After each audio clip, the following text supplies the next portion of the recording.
a second. All right. All right.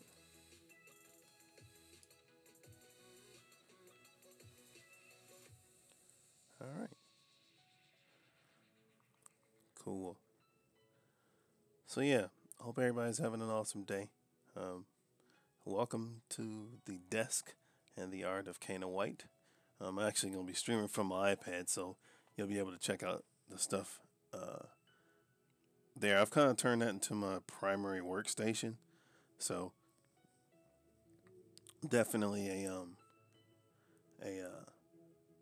change in pace here. So, but I actually like working on my iPad instead of the Cintiq. So, but yeah, I'm planning to stream. What's going on, y'all? CB, what's going on with you, man? Thanks for hanging out. How's the audio sound, guys? Either Instagram or um, uh, YouTube. Um, yeah, I'm planning on streaming pretty long here. Got a lot to do, so I'll try to do less talking, more creating. So hopefully you guys are just tuning in on YouTube. Um, get something out of it. If you like what you see, please subscribe and hit that like button and share that bad boy. This is as the channel grows, we're gonna definitely cover a whole bunch of stuff, from critiques and art and all that stuff. So, but yeah, appreciate everybody for kicking it and hanging. And I hope you guys enjoy what you see. Also, I'm gonna scroll. You can also follow me here. If you can see that on Instagram, I know, like I said, I know it's at a weird angle, but if you can see it, cool. CB, yeah, I want to, man. I hope to have a sketchbook, but we'll see. Yeah, it's always more than a notion. But yeah. So, but yeah, and all the information, all my social media information is here on the screen, if you can see it, and it's also in the description too. Should be. If it's not, I apologize, but it should be below. But yeah, my Facebook, Instagram, Twitter, and those are my primaries. I have others, but those are the ones that I use the most. So, but yeah, by all means, please, please, please, if you like what you see, share this video, hit that like, and all that jazz. So, all right, now the commercials out of the way. Let's draw. Got a lot to do, like I said. So, what you actually see on the screen is. Hold on a second. I'm actually recording this video too. What you see on the screen is actually one of the panels for Brand, which is actually Dawn Craven. That's what you see her. She's doing some illegal activity in the crowd of people that she's around. So, yeah, you'll get to see her and all that good stuff. Hey, 3D. Yeah, man. Yeah, I'm making my way back here, man. I'm making my way back to the to doing this often. I at least want to do a video a day. So, hey guys, folks from Instagram, appreciate y'all hanging. Like I said, if you're just using this for background art and stuff, that's cool too. I definitely appreciate it. Yeah, that's what I'll watch videos as well for that very reason. So, hey Andrew, how's it going? Hopefully you guys are having a good day, successful and creative day too. So, but yeah. So I'm gonna do talking. If you guys have any questions, whatever, leave them in the comments. And if I miss them, I apologize. But I'll try to answer them as I look up periodically. But I'll be predominantly looking at my screen. So, but yeah, enjoy the music.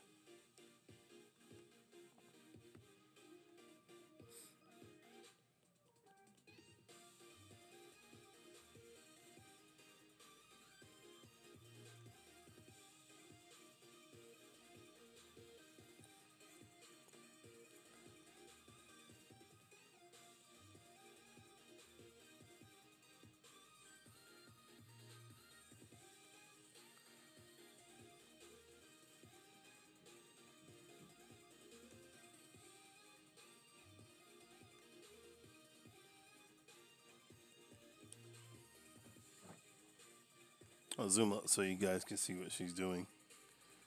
She's actually going through a bus terminal or bus station terminal, helping herself to um, passerby's possessions, and she's quite good at it. So, CB said, "How many years I've been drawing, man? Oh man, since grade school, but professionally since probably 2006. That was my first published work through a company by the name of Dabble Brothers. Batalis was the book that I worked on, so that was fun. It was definitely a learning experience."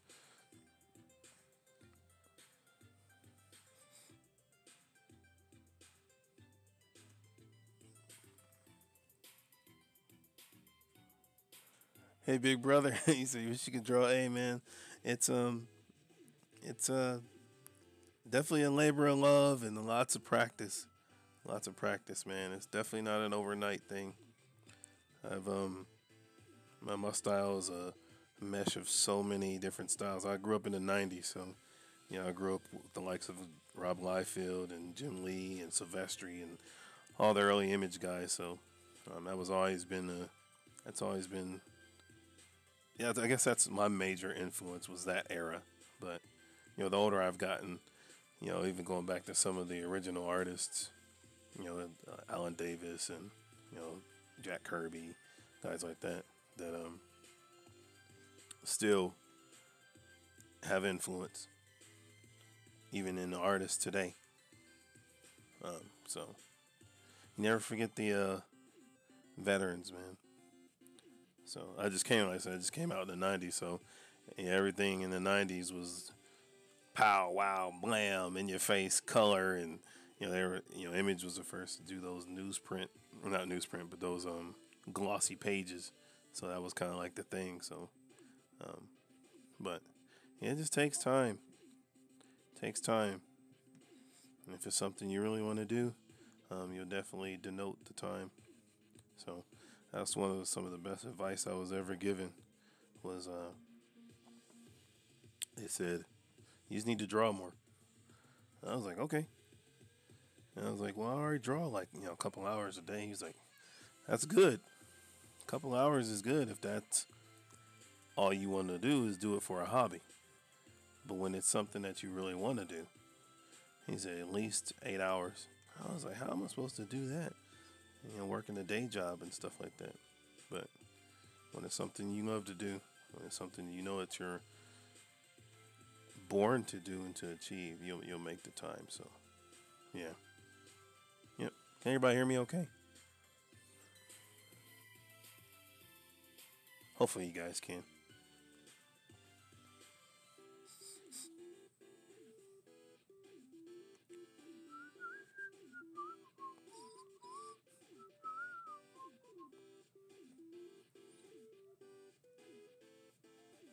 Got some little 8-bit music action for you.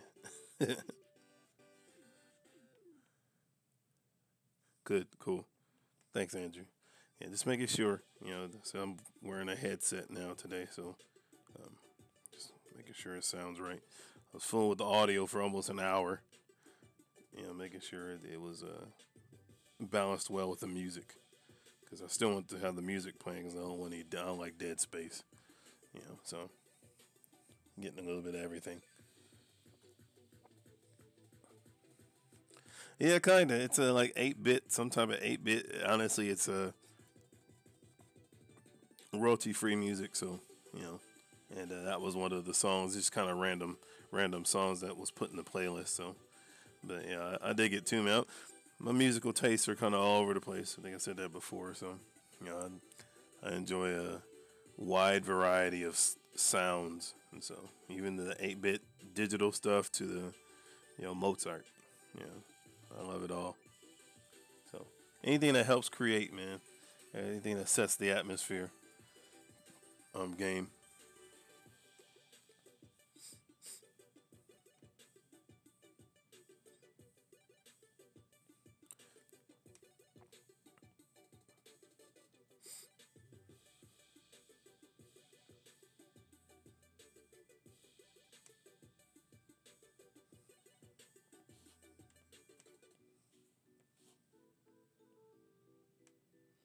Again, if anybody's just tuning in on Instagram or YouTube, welcome.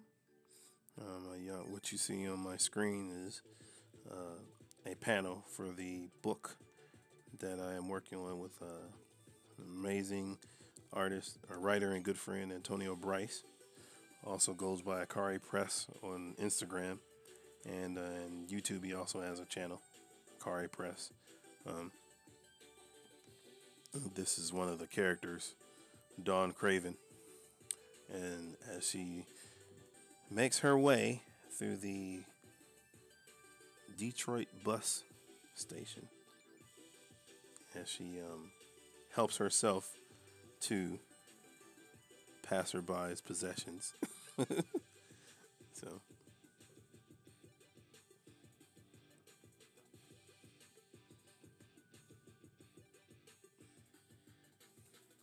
hey Rodwell, how you doing, man? Good morning.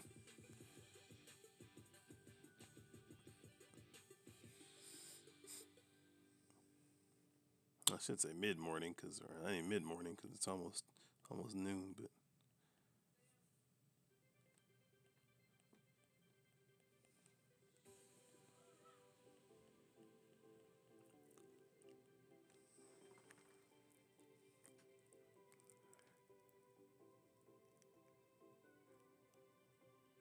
all right, big brother, man, take it easy.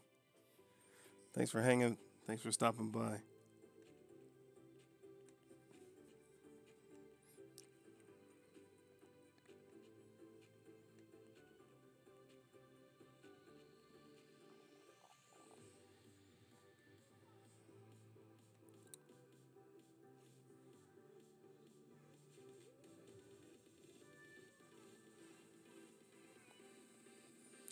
And guys, listen, if you don't have any questions per se, or whatever, which I'm not trying to get you guys. I mean, if you want to ask questions, that's fine. But I'll just I was gonna crank the music up for a little bit just to get us all in the zone. So if you're working, feel free to enjoy the music in the background, man. It's that's what it's for. So I'll try not to turn up too much, but at least to give us something music to work to.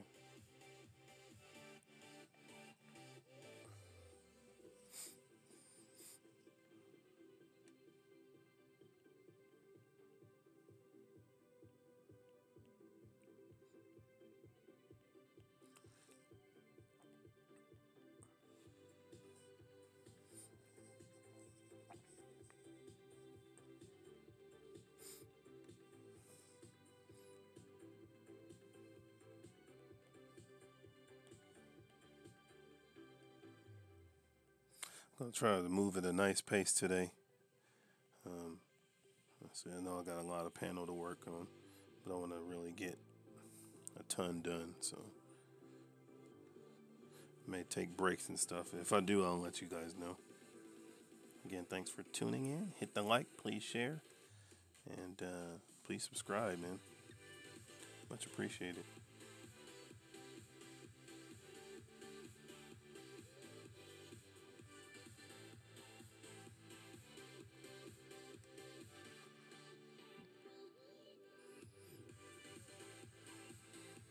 Also, if there's questions, either Instagram and or of YouTube, you got any questions for me, please drop them in the comments. I read all of them. I read all the comments, so I'll definitely respond to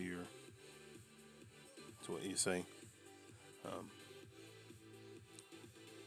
And if I do forget to respond, forgive me.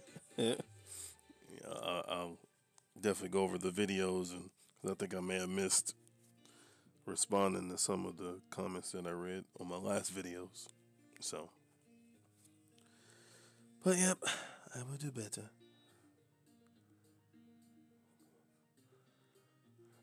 So far, man, I'm on what is this?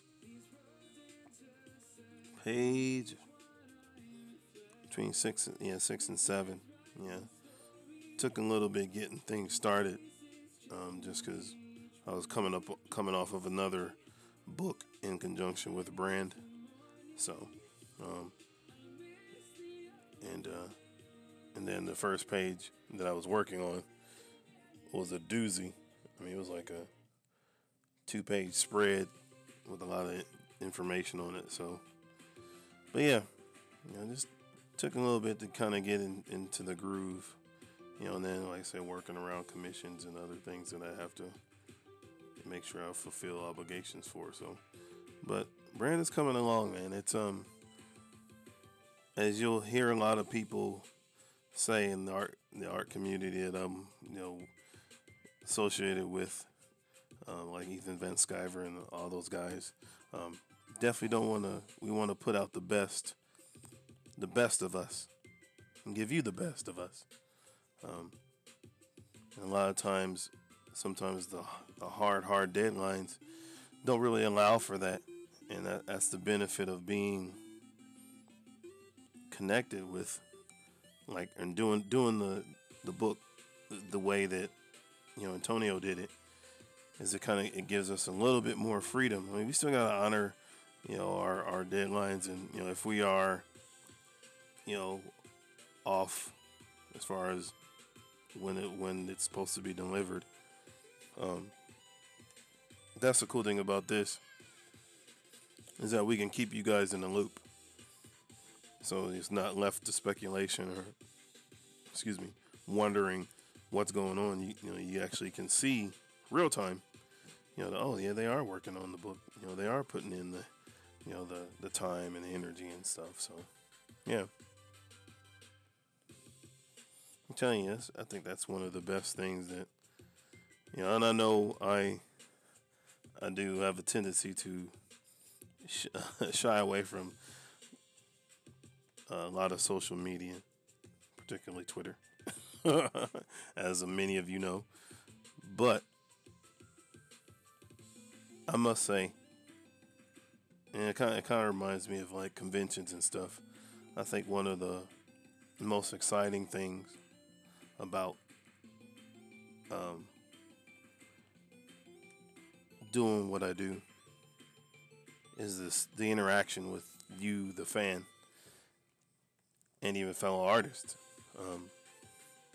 Keeps you creative, keeps you fresh, and just being able to inspire somebody else who wants to do the same thing, to me, is like priceless. So I thoroughly enjoy interacting. Always have. Haven't been to. I think the last convention I went to was, I think, in 2017, maybe. It was a San Diego Comic-Con, and it was fun. It was busy, but I was there more so to promote and stuff. But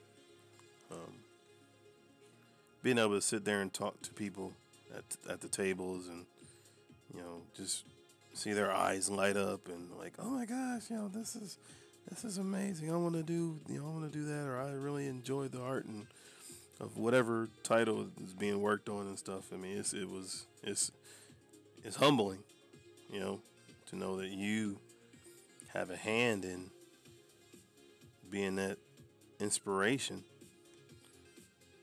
and to get somebody who may never thought about thinking they could do art as a career, or if they had stories they've been sitting on for years, and you may be that one spark to help them decide to, hey, I actually do want to make a book or whatever. So it's a huge responsibility and an honor to be in the position that we as comic artists are. It's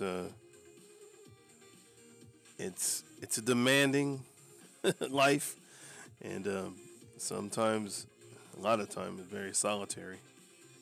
But that's what's cool about having another art community, and yeah, I definitely value that. I know, like I said, I've kind of been out of the limelight. How's it going, Mutt?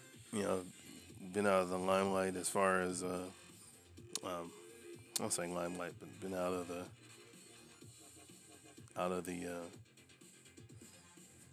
spotlight in a lot of ways with like drawing and quarter and things like that. And I'll get back to that. I just had to make sure I took care of predominantly getting stuff started on brand and other things, and then I'll get back to the fun stuff. Got to do the musts before the wants, as they say. So, uh, it's fearsome.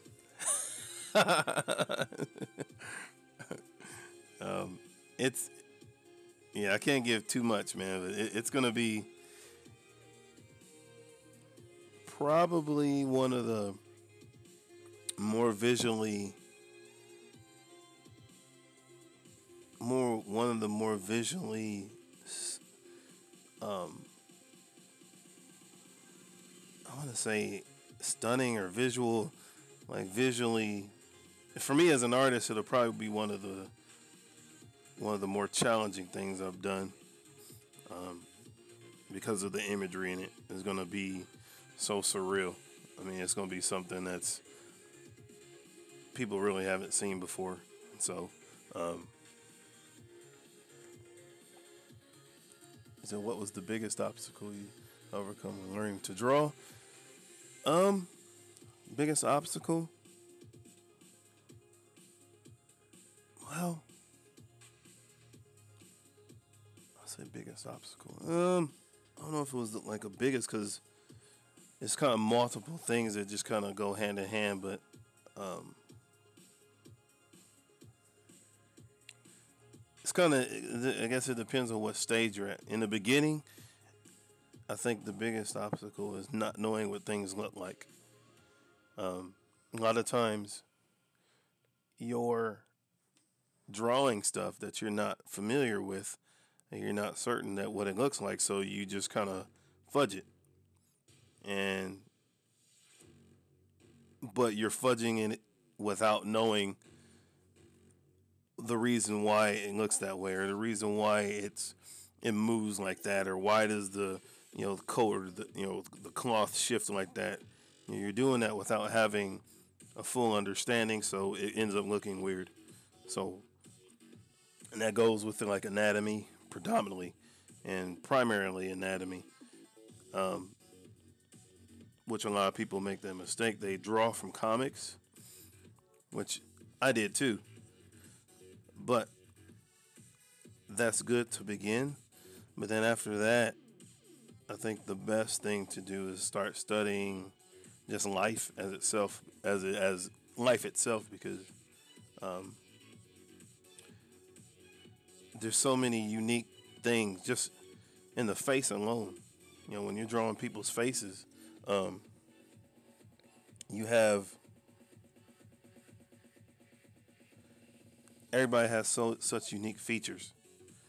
Um, from noses to ears, eyes, mouth, all of that, and so um, right off you have people that will try to emulate an artist, which is fine, but they don't understand the basics as to how to construct a face, how to build a face. Why are the ears distanced the way they are, and the nose to the mouth, and the different measurements of the face. So, um, when it comes to drawing in the beginning, I would say the basics. Knowing the basics would be the biggest thing. What's up, Jacob? Um, and then as you learn the basics, as you know the basics, after that, um,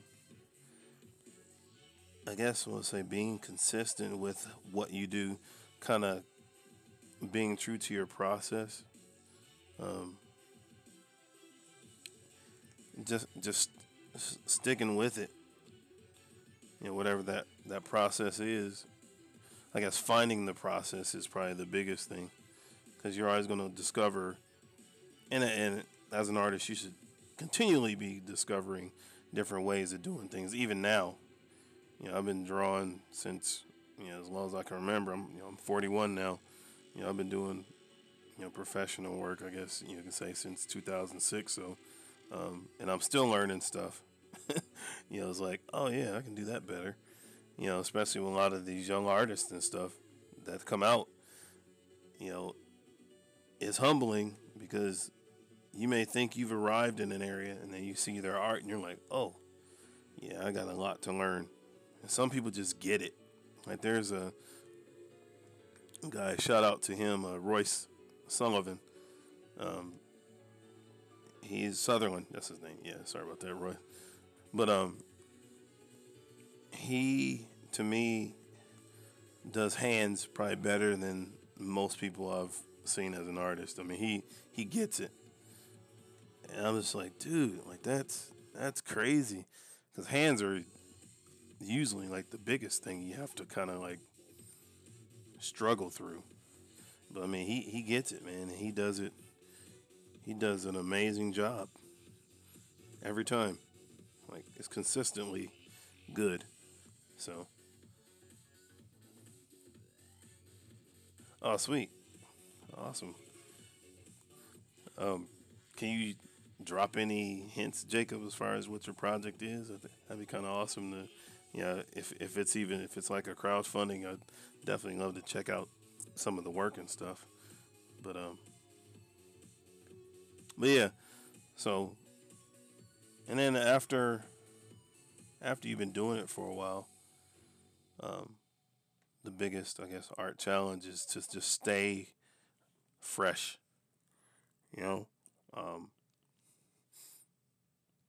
because there's times. I mean, you think if you think you've arrived, like I mentioned before, I'm still learning things. If you think you've arrived as an artist, you're mistaken because you can always learn. You can always glean from somebody. So even some of the younger cats today, you can pull and learn stuff from them too. So, yep, never stop learning. Always be in the state of growing and be willing to grow. Be teachable. That's crucial as an artist, man. You gotta be teachable. So sometimes you can get set in your ways. Benjamin, yeah, man. Drawing hands are a daily labor of love because they're hands. So hands and feet, same thing. You know, feet I think are a little bit easier because I don't know. You know, for me they were just it wasn't as an enigma as hands. Um, and I think too, you get to a certain point when drawing either hands or feet that you know it's just the way you do it. And the older you get, you're like, it's cool. It's good enough. You know, not that you're settling, man, but you know when you're trying to do other stuff, as long as it looks remotely close and it doesn't look crazy out of proportion, out of sync, out of sorts, I think you're fine. You know, even some of the great artists of our time, you know, Jim Lee and you know guys like Silvestri. You know, you can look at some of their work, and you know, if you, I'm sure if you look at it closely, you know, you can see flaws and mess ups and stuff, but they learn how to hide it. Your hands do have a lot of angles and parts and components to it, but the hand actually does have a shape. Um, I think the biggest thing, you know, this is kind of like the predominant, the basic shape of the hand. That's the palm. And then you know that here is where the thumb goes. You know, of course, I'm doing this really fast. Muscle, muscle. And then on this flat end, you got the four appendages, whatever. Yeah, I didn't make that long enough.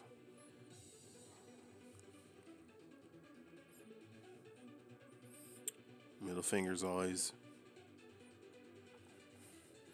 It's really crude, like example, but I mean that's kind of the structure of the hand. The palm here. Then after that, you know the different elements of it.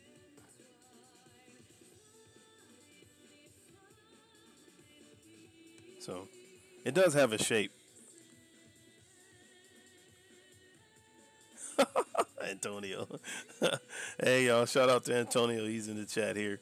Thanks, man, for swinging by, bro. He's on a hack. Takes one to know one, buddy. No, but yeah. So I mean, that's pretty much the best way I can say doing hands. I'm just showing you that hands have a shape too. Hands have shapes too. No.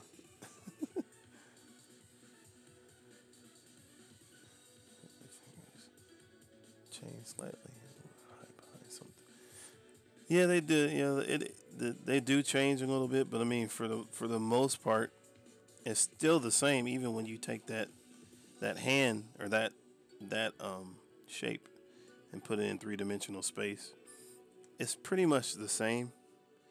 It's just you have to know how it looks from a different perspective, and that again just takes practice. I mean, it just takes practice. Like I said, some people, man, they just get it. They just get it. Oh yeah, you already know Antonio's checking up on me. That's what he does, man. I appreciate him too. Find a nice angle of finger to make our curve would be better. Finding that nice angle. Our curve would be a better word. Yeah, yeah, yeah, and I get what you meant, Sinjamin. It's once you understand, like there's I can't remember his Alan, I get his last name, but I believe he's a Brazilian artist, but he also does hands like really really well, and he does them almost like Andrew Loomis, Bridgman, like some of those classic artists from the Renaissance days. Like you see the bones with under the skin and the knuckles. I mean, you get the power and the because if you can master hands, I guess I'll say this as an artist and anybody that's listening that's starting or has been doing it for a while and just kind of looking to get some more insight as far as the character or the figure. It took me kind of a while to understand this, but every aspect of the figure is a character, from the hands to the feet to the nose to the because the reason why I say that is because every part of the body conveys emotion.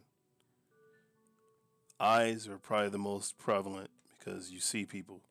The face, I should say, is the most prevalent because you see them. You can tell when somebody's mad. Because their face will show it, and it always talk about body language and things like that. So, keeping that in mind as an artist, you can show pain and agony. You can show triumph and victory, even in something as simple as drawing a hand a certain way. Thanks for dropping that link to Antonio. But yeah, hand talk. You're right. That's right, Sinjin. Hand talk. That's exactly what it is. It's they have a voice. Everything in the figure has a voice, and when you understand that'll take your art to another level. It'll go out of the realm of simply being static and lifeless to actually being something that feels next to real, and that to me, man, that's always been the thing for me is to paint a true picture of where I am, trying to convey that, or not where I am, but painting a picture within the story, and drawing in the reader, and them actually feeling the emotion of what the character is going through. It's just like those movies, man, where you feel detached. You're like, what, this is not really. And I've gotten I listen to a lot of audiobooks and a lot of fantasy and action stuff like that. And I can tell usually probably within the next or within the first maybe 2 or 3 minutes whether or not I'm interested. Because if I'm like granted you can get distracted by something and then you're like, oh yeah, shoot, I'm gonna go back and listen. But if I'm like listening to something and I'm not even like really feeling it and I'm just like, you know what, this isn't even interesting, this isn't even fun. I'll just tune it off. And so that's the same thing with your art, man. If your reader doesn't feel like they're engaged, involved with the scene and what's going on, um, it's like on the outside looking in, and you have no stake in the scene. Um, it doesn't mean anything to you. It's just kind of okay. But when you can convey emotion and really draw in the reader, and they actually feel the pain or the excitement of the character based on how you draw the hands or the feet or the nose or the eyes, you've succeeded. So that should always be one of your goals as an artist, to really make the whole figure your character. And then everything else, including the background information, the cars, architecture, plant life, all that stuff, they're supporting actors. So, yeah. Oh, you sent the link, Jacob? That's cool. Hopefully I can do this without pulling, clicking out of what I was looking at or doing. Let me see here. Open a new tab.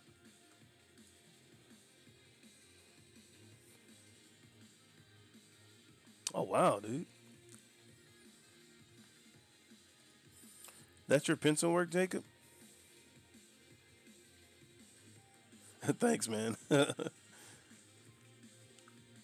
That splash is awesome, bro.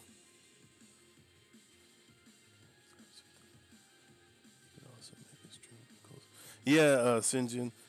Yeah, Sin. That's kind of my plan, man.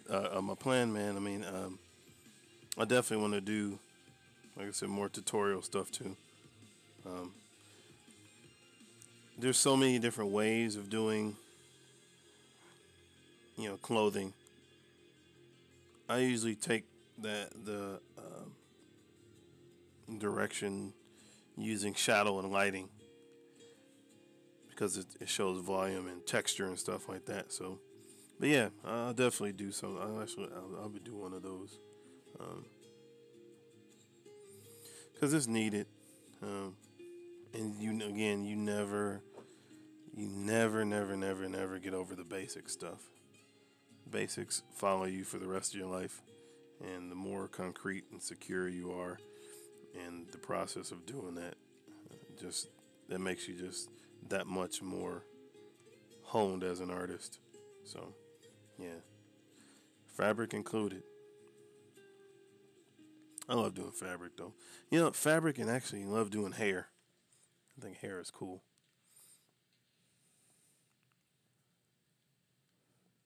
He said it gets down blacking out, right? Yeah. You know what though? It's funny because adding the darks and the solid blacks and stuff sometimes, and a lot of times, actually save time. Um, and it adds a certain something to what you're drawing. I mean, you can tell when people overdo it and just kind of throw them in there just because they think that's how they're supposed to be. But um, I guess I learned it from watching the likes of, say, like a Mike Perkins. I don't know if you guys know who that is. I'm sure you do. He does a lot of DC stuff now, but he used to do a lot of Marvel stuff too. Mike Perkins, he did the Stand series for Marvel years back, which I still have that as a reference. Um, the other Mike, Dia Diodato did yeah. How I say his name wrong. Um, also does an amazing job um, using the blacks and stuff. And then, some of the original guys, of course, even Jack Kirby did an amazing job using the blacks as a way to show structure and depth. So, um, yeah, you can save time actually adding your blacks instead of having to do all line work. So, just depends on what you like and what best fits what you're working on. So, I used to be, I think I said it before, but I used to be kind of afraid to add the shadows and darks and stuff to my work just because, you know, I didn't want it to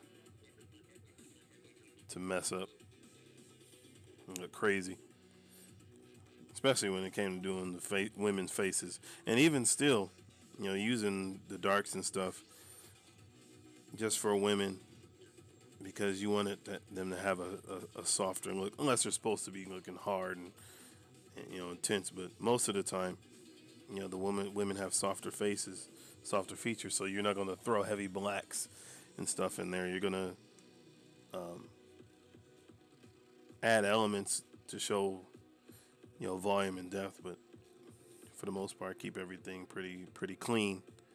On the woman's face. When you're drawing her, just looks better. So.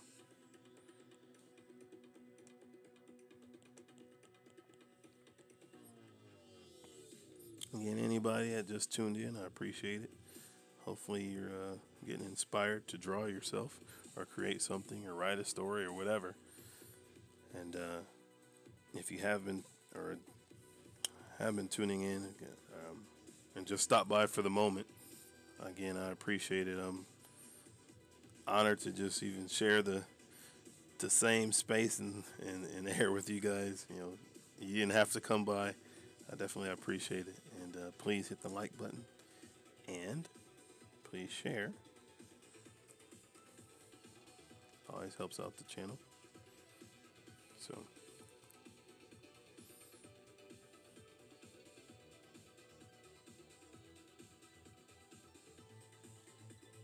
And subscribe.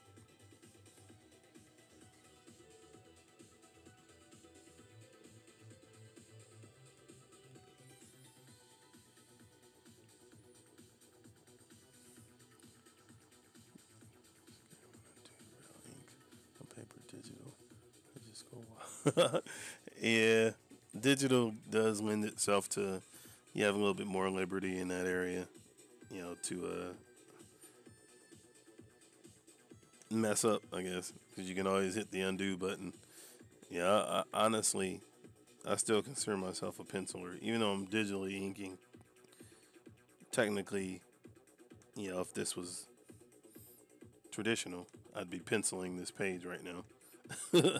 So I am still considered. I still consider myself a penciler and digital inker second, but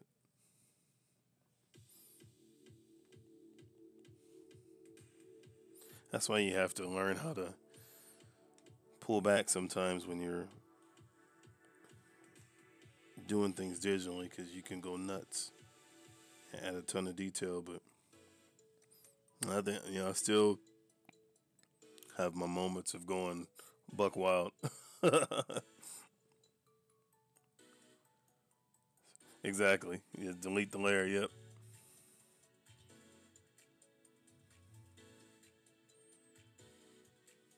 Yeah, I agree. And I think too, saying that it actually helps you as as a traditional artist, because I know for me, so I can't speak for everybody, but for me, when I started doing my own digital inks, I started getting a better understanding of what line weight was, and now I understand.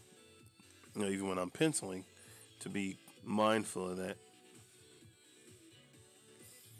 because it shows. It makes your characters so they don't feel like they're in two-dimensional space, even though it is on the two-dimensional surface. But you can still make them feel like they literally pop off the page. So, yep.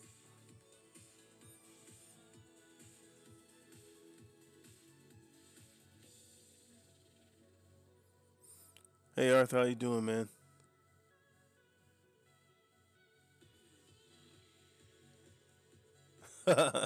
Thank you, man. I appreciate it.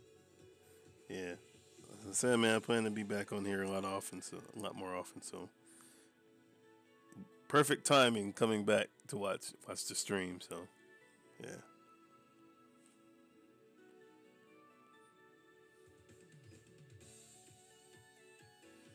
And I thank you guys and gals on Instagram as well. I haven't forgot about you. I just can't look at the comments all right away, but I definitely appreciate you all coming by and taking time out of your day to check out the Art of Caanan White live stream. So any comments from either Instagram or YouTube, please put them in the comment section. I'll definitely look them out, look over them, and yeah, get back with you ASAP as soon as I can.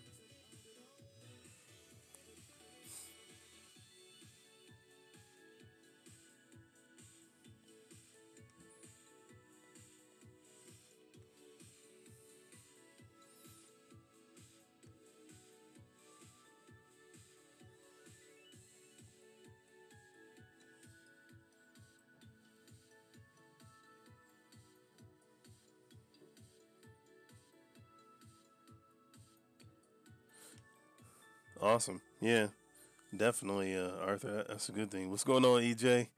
Um, yeah, learning the perspective. Oh man, one of the best guys for me that taught me perspective, helped me understand it. I should say, because I had books and everything, but my guy, my friend, longtime friend and fellow comic book artist, Jonathan Richter, did this little packet for me. He just kind of broke it down, and it's like I saw it, but I didn't understand it. It was like I still don't get like how to, and so the way he explained it was like really simple. So I can't go into all the details because, like I said, everything is still in the packet. I still refer to that, a lot of times, a lot of things that he said, but um, once you understand perspective, you can place a character in any scene, anywhere. And two, after a while, you can some scenes you don't even have to add the grid lines. Um, I think it's always good to do that though, just to make sure things look balanced. But sometimes, especially when you're on the deadline or whatnot, you don't have necessarily a lot of time to break down every plane and the XY thing. But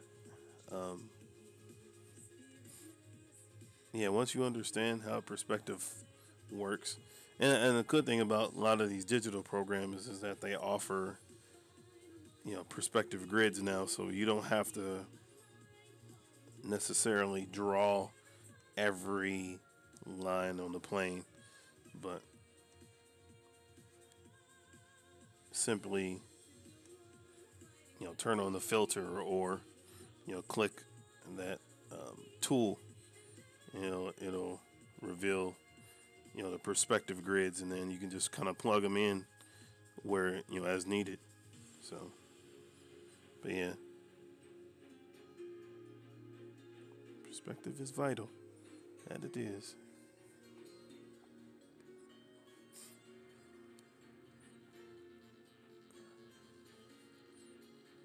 Vehicle and 3D model and Don't cheat while drawing them, but construct them on page. Yeah, yeah. I know SketchUp is a really good program for that. Uh, Sin, I'm sure you've heard of it. You may even use it. I haven't really fooled with it much, just because it doesn't have a major learning curve, but it's a lot, especially when you're trying to work on other stuff. But yeah, I agree. Using those 3D elements, and actually have those. And if you're a person that uses Clip Studio Paint, they have a lot of those little elements that you can plug in from within Clip Studio. 3D. I actually used that when I did the Son of Shaolin. Particularly early on in the book, where the main character was on the subway. And so I used like 3D models for the subway, and then just kind of drew over the top. I don't think there's anything wrong with that, man. There's parts in in the book and brand that I basically found a good image of a SUV, and traced over the top. There's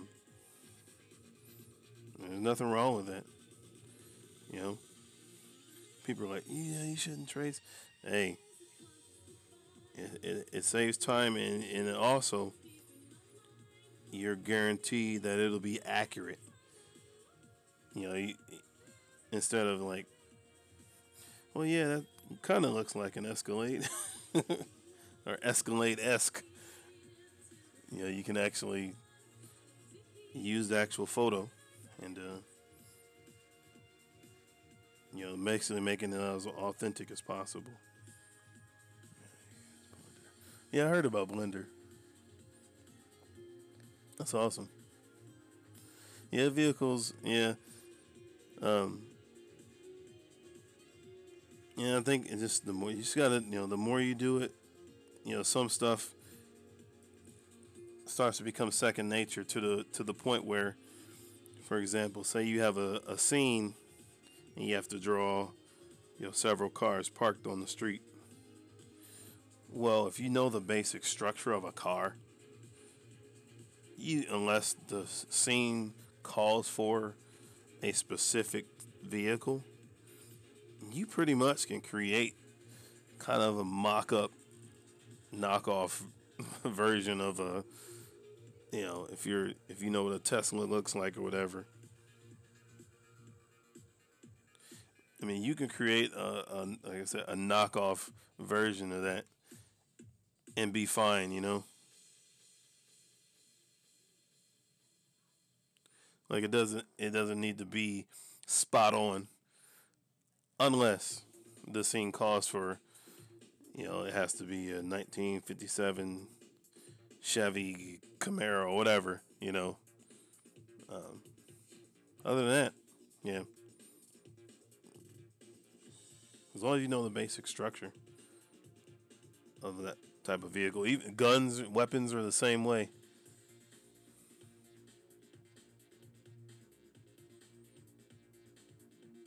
Exactly, man. Use that 3D reference. Dude, references are crucial. They're extremely vital. I got a whole folder of different references, PDFs, and all that stuff. As they say, sometimes there's no sense in trying to reinvent the wheel. If it ain't broke, if it works for you, you know.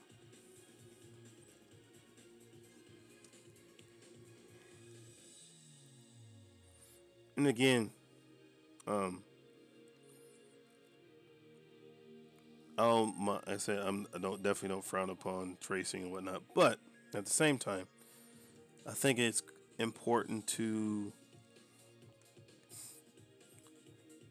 learn how to draw it as well. Like I said, if you know the basic structure of a car, you can draw a car quickly if you need to.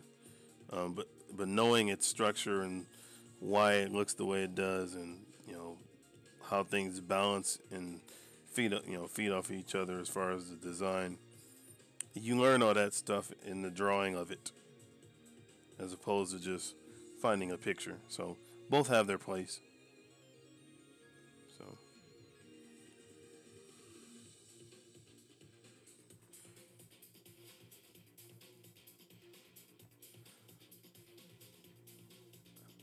thanks, Wellmont. Appreciate it, man. Thank you. Trying to read your comment here. Excuse me, it's going to jostle the camera a little bit.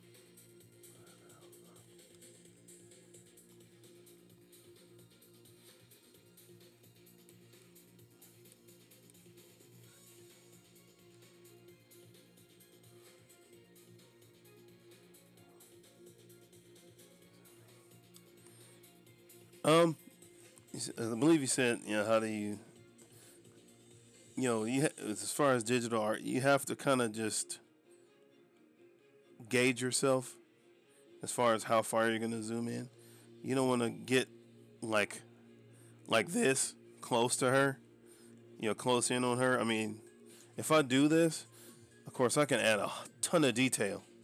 However, it'll be imbalanced because, for one, half that stuff you're not going to see half that stuff when it goes to print, and then even in the digital, it can only zoom so much, and then two, it'll look imbalanced.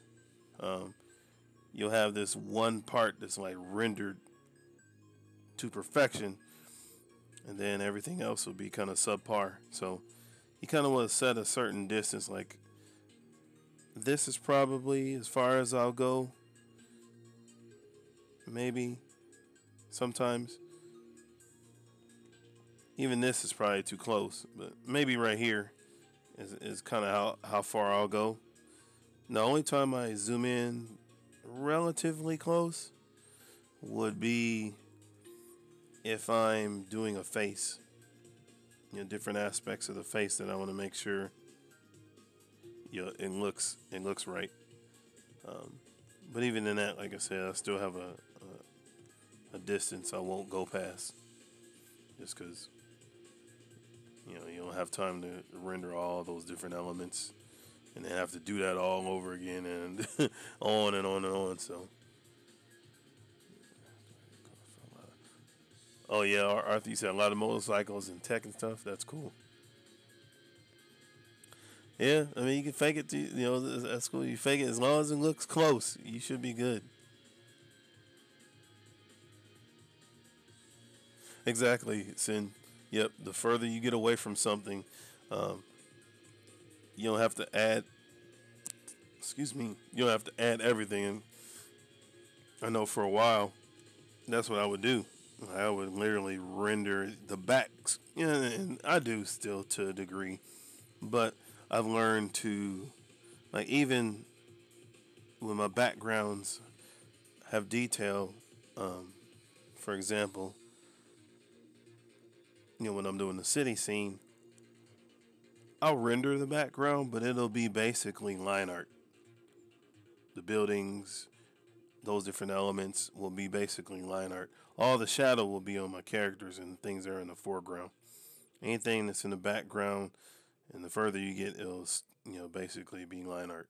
I'm not even gonna be concerned with adding a ton of detail. So, yes, Arthur, that is Dawn, man. That's Dawn Craven. She's walking, and like I said, since you just tuned in, she's making her way, making her way downtown. Oh, no, no, she's making her way through the um, Detroit bus terminal, helping herself to her fellow man's possessions, unbeknownst to them. Yes. In other words, yes, she's stealing from them. She's a pickpocket. And she's pretty good at it. So.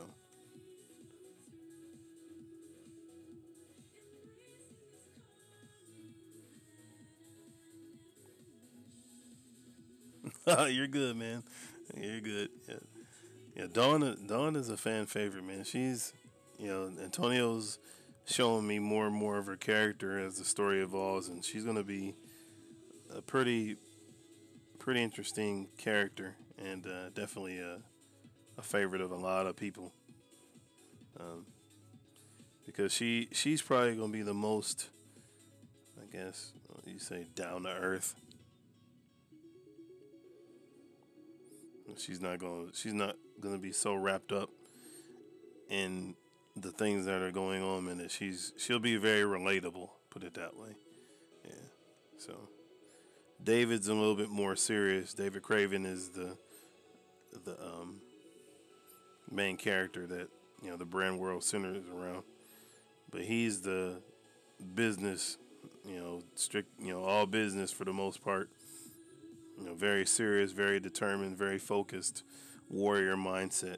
Dawn is kind of like his balance to kind of bring him out of the realm of always battling and always engaging in war to just chill, bro, kind of thing. So,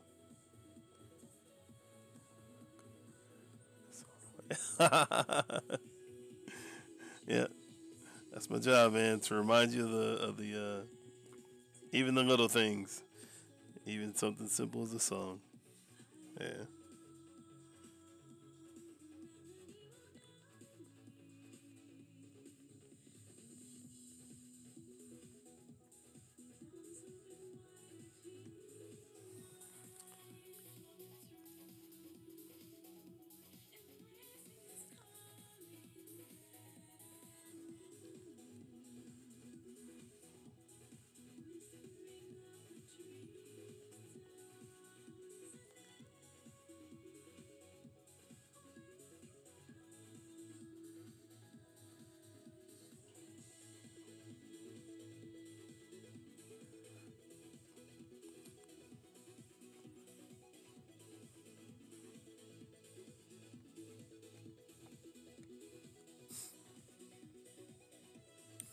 All right, I think she's done.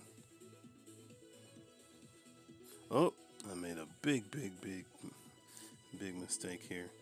Glad I caught that. I'm sure Antonio won't let me know. That's the thing when you're drawing. Sometimes you get so wrapped up in the drawing aspect that you can miss major elements, and I almost made a boo boo. Excuse me. That's the thing when you draw a scene or a character, whatever they had on, unless they change their outfit or uniform, you got to add that too. Oh yes, the famous battle tattoo. Yes, yeah, I slipped that in there. Antonio let me keep it.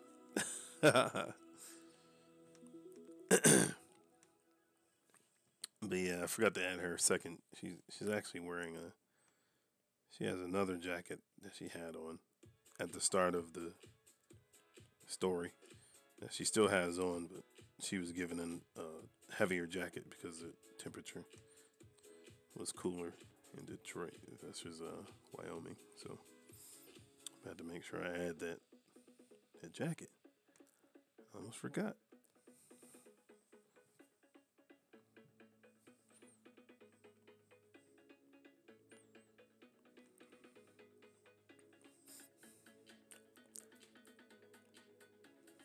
Yes, the erase, the power of the erase. Digital, excuse me, digital art is so invaluable, man. I love it.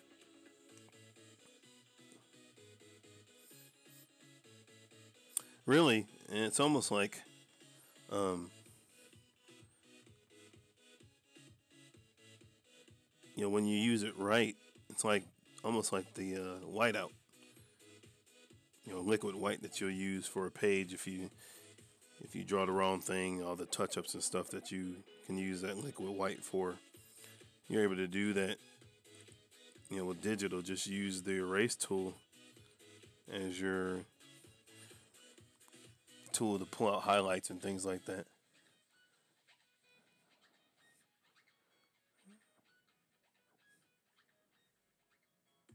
Yes, continuity is very, very necessary, though, man. It's crucial.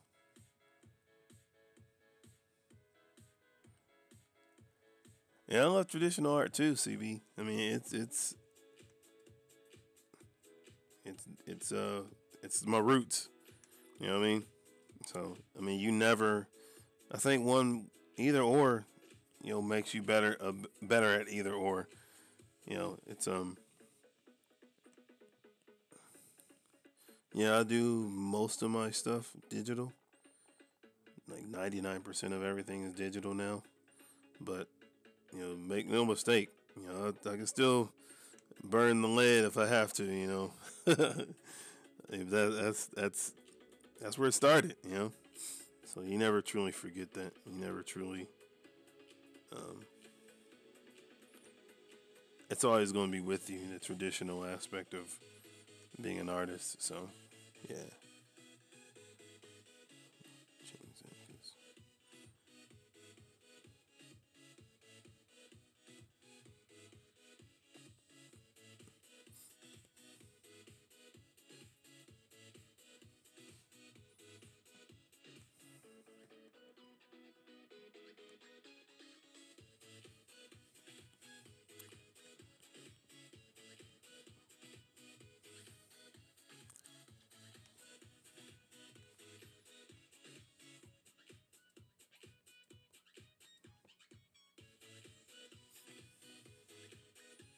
Just gonna fill that all in.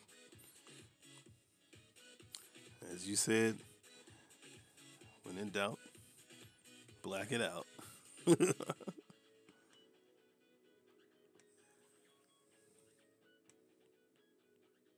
If it fits.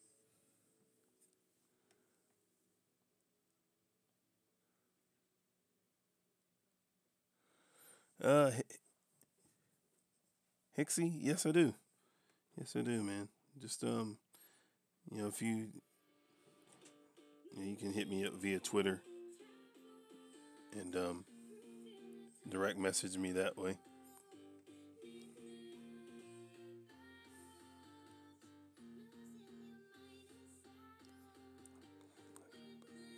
Yeah, you're right. Yeah, the acoustic, it just has a certain sound, and that's how traditional is, man. It's always with you.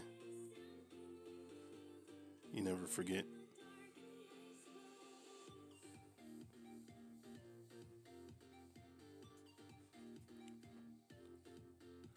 Thanks, Arthur, man. I appreciate it, man. It's like I said, I'm a fan of noir. I love that style of art, and so my art has a tendency to kind of have elements of that too. So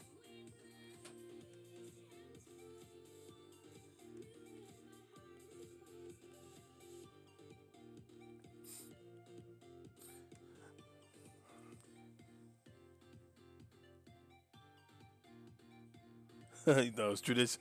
Yeah, it's thank you, man. I appreciate it. It means a lot. Yeah, I think sometimes people have asked me. I tell them, yeah, I did that digital. They was like, oh, I didn't know that. So honestly, what kind of inspires me to really make it so you can't tell the difference? Um, Amazing artist, and I've said it before. I believe I'm not sure if it was on the stream or not, but uh, Mark Brooks. He works for Marvel and DC.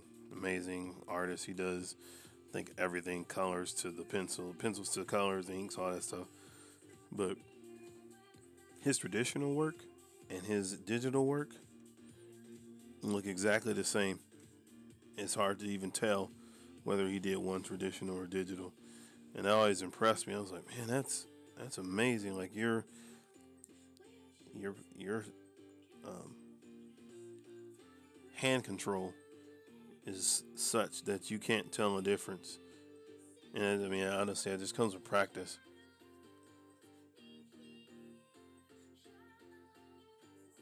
Yep, that's right, Sin. Yeah, yeah. pulling out the highlights and stuff like that with the eraser tool is pretty epic. I'm with you, man. And just that's one of the reasons why I started digital inking my own stuff, is because it gave it that finished look, and I love that finished, polished feel to it. But even at that, even with that, you still have to make sure certain elements look correct. Otherwise, you can try to hide it with the inks, but if the pencils are bad, you ain't hide nothing. It's still gonna look bad. It's just gonna look badly inked. If the foundation is jacked up, the final product gonna look jacked up too. No, don't get me wrong. You can have inkers that can kill.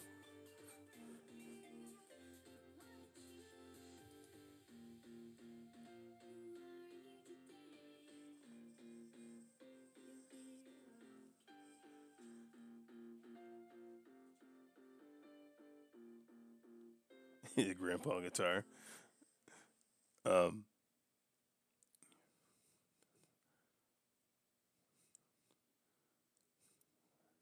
I haven't seen Scalped. Sub Donald, man. I haven't seen the Scalped. I have to look it up though. But you saying that's kind of the direction you want to go? That's awesome. Yeah, find your niche, man.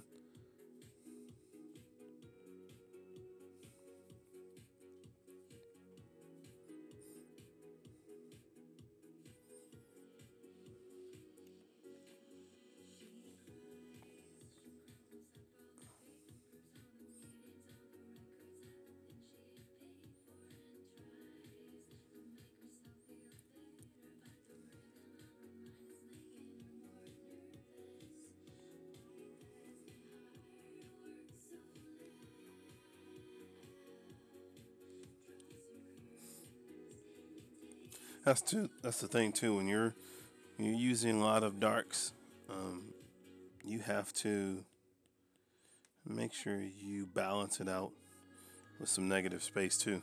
You know, um,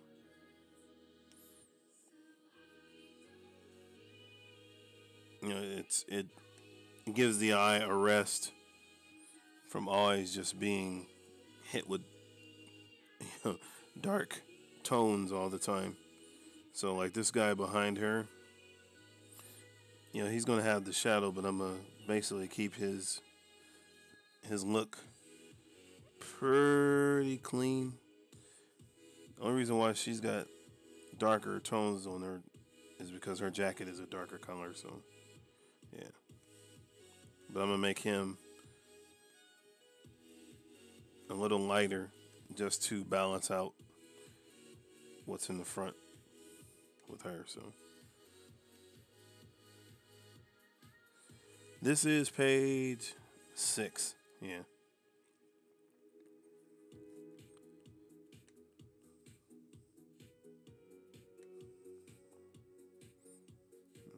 need to move that up. You know what? No, I do want to do that. I'll change it. Change it on the fly here.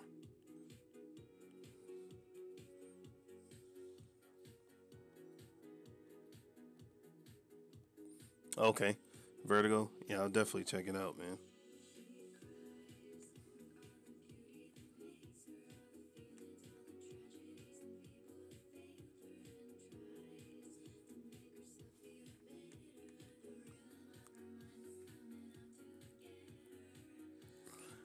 I actually work in order, man. I've jumped around a couple of times with some of the books that I've done, but yeah, I generally work in order. Yeah, I know, like say EVS and other artists have done that too. They kind of jump around, and I think that keeps sometimes it keeps the I guess it keeps it interesting. you know, cause sometimes man you get those pages that just they can take a lot out of you because there's so much going on. Like I know the page that EVS just did with that Philadelphia scene, which looks crazy. If anybody hasn't seen that, check out his Twitter. Um, um, Took a crazy amount of time, but it was probably like it was such a pit. And I don't know if he maybe he may attack like the pivotal scenes first, and then go back and do like the talking heads, which makes sense, you know, because those other ones take so much time to do those big grandiose 2-page spreads, and talking heads are pretty simple. So that could be why he does it out of order too, and sometimes just preference. Some people flow better like that. So I've always just done it in order, just because I'm pretty much a you know once I kind of find a it's like driving in the car, you know. And my wife, she's more like, I know the back streets and the byways. I just stay on the main street, the main road, It is just preference. But yeah.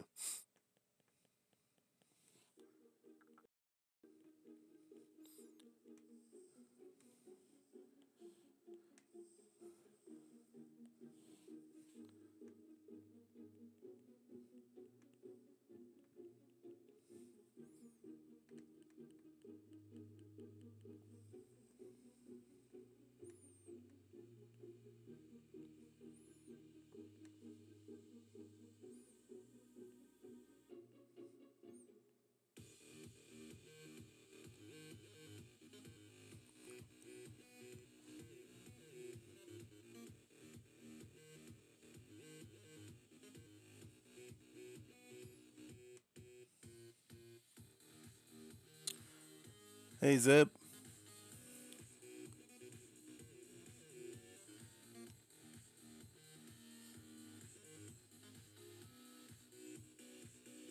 Thanks for dropping in, man.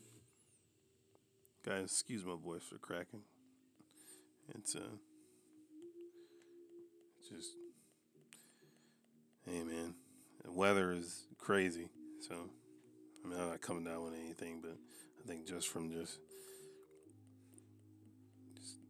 having to go out when I had to, just cold and a little tired. The voice is. I'm not, but my voice is. So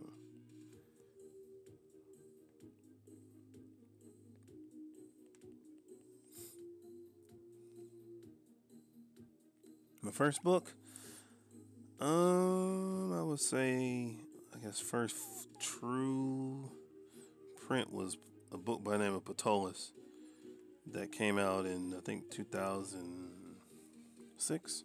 I think it was through Dabble Brothers, and it was a book that was supposed to complement the release of a board game through or being created by the creators of Dungeons and Dragons, and the writer was Monty Cook. He did some he did the stories for Patolis, so it was just kind of like a tie-in graphic novel that went along with the board game that was coming out that year. Yep, I love fantasy, man. That's still my favorite genre.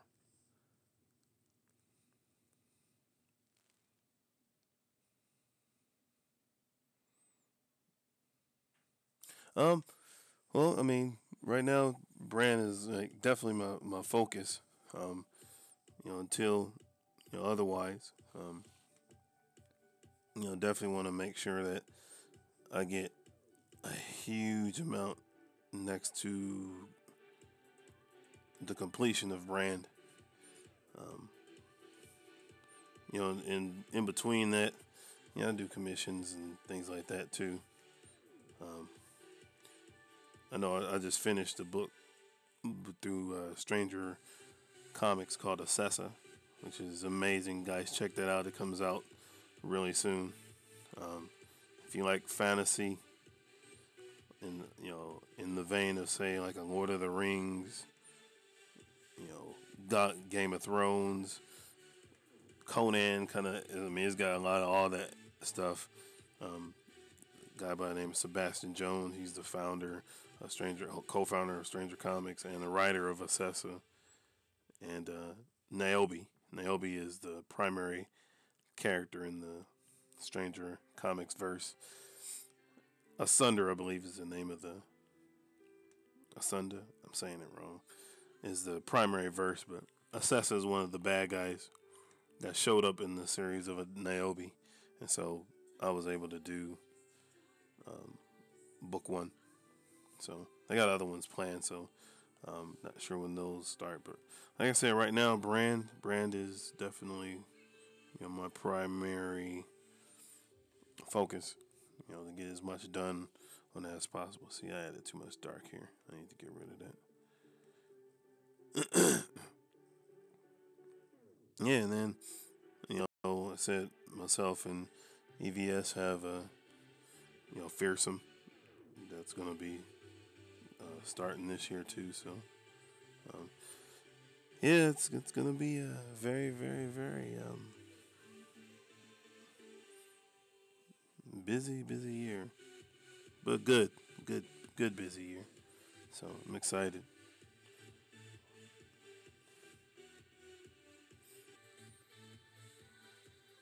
Sure. Yep, Hicks. Yep, you can, man. Go ahead. By all means. Yeah, got married and had kids. Yeah, I never got into D&D when I was, you're talking in the 80s. And, I remember the cartoon used to come on TV, revealing my age. That's what I remember, man. But that's what I loved about TV show Stranger Things. When it shows Mike and all of and Lucas and Dustin all playing D&D in the basement. I was like, oh my gosh, dude. Man, that's such an ode to the 80s. Love it. But yeah, I never played D&D.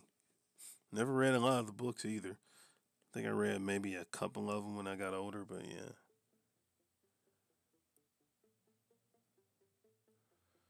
Oh yeah?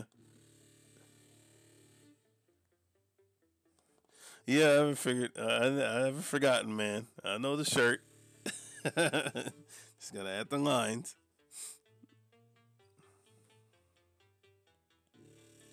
I can see you, Antonio, like looking at the screen, like I know he's gonna add the lines. I know he's gonna add the lines. Dang it! Let me remind him.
Antonio's like Big Brother, the brother Eye from Batman's surveillance system.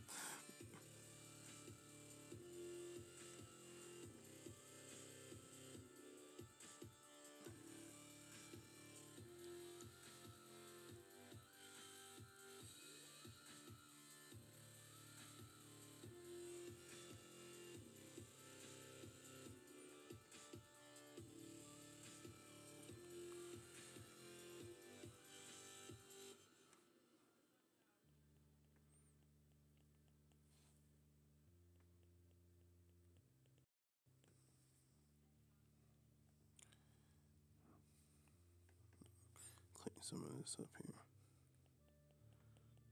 See, now I'm going in with the eraser to kind of pull out some of that dark. That's what I love about digital.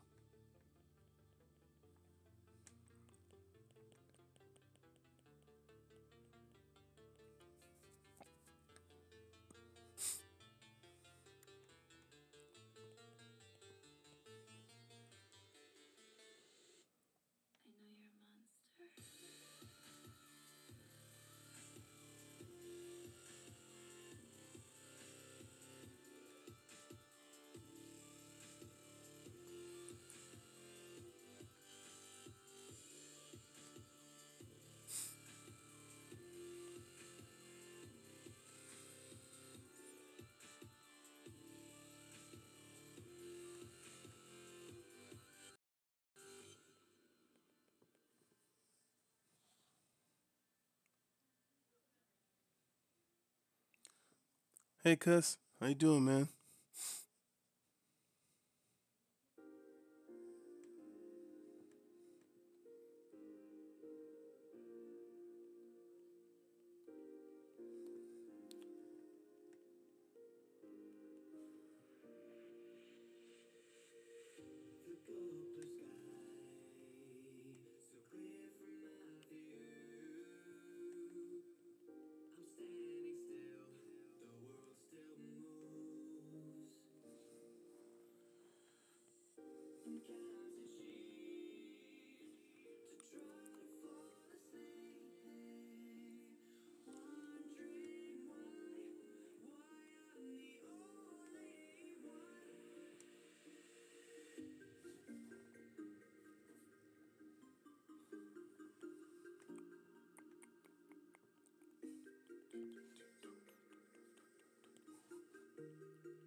So, anybody football fans in here?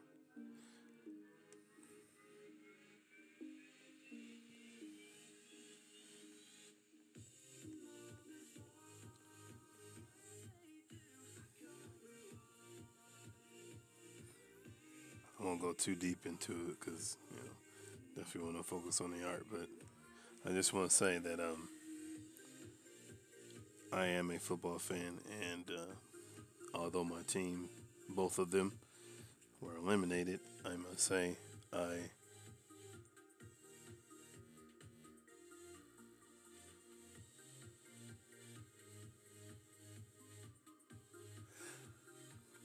yeah, Arthur, man, that's what I want to. I made sure I found a playlist that was um, royalty free. At least that's what it was. That's what they said on Spotify. So, um, yeah, I mean that's what I'm hoping. So far, I haven't gotten any flags on the vids that I've the live ones that I've posted. Within the last month or so, they've been okay. So hopefully it remains that way. If not, then you know we'll do something else.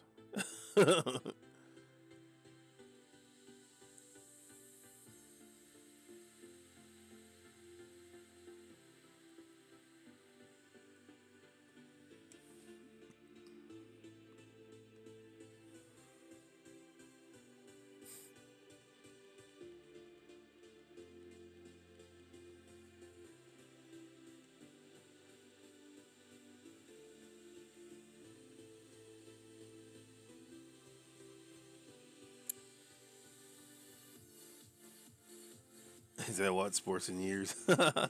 Yeah, I'm a football fan, man. Yeah, so I was seeing if anybody was football fans in here.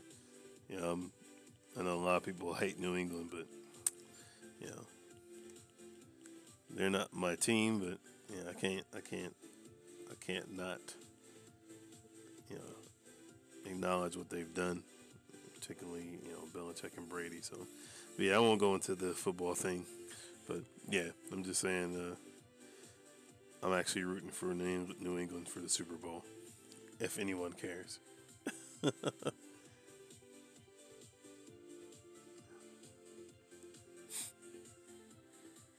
And honestly, the only reason why I'm rooting for New England because I think, man, if Tom Brady does win, he'll retire.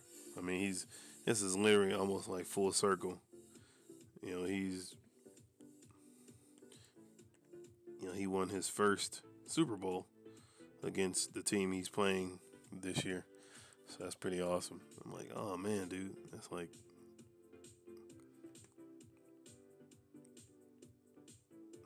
some sort of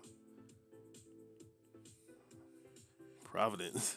It seems like, but yeah, it's just ironic. It'd be if he did win and retired, it will be against the same team that he won his first Super Bowl against. So that's kind of cool.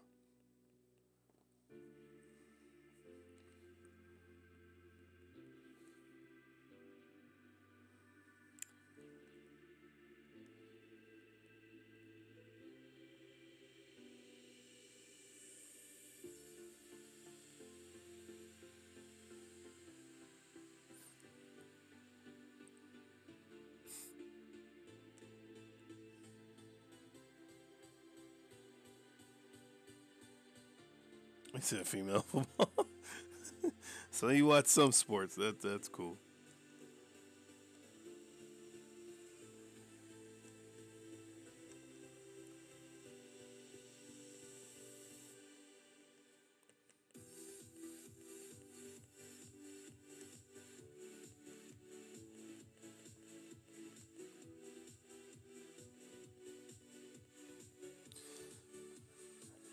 But another thing that's awesome about spotting blacks and adding things like that is because you can define and show volume, hair volume, without actually drawing every strand. If you notice, I'm just hinting at where the hair is supposed to be. And again, I could zoom in really, really close and get like ridiculously detailed over the hair, but it's not that deep. So that's all this stuff you won't even see when they get smaller.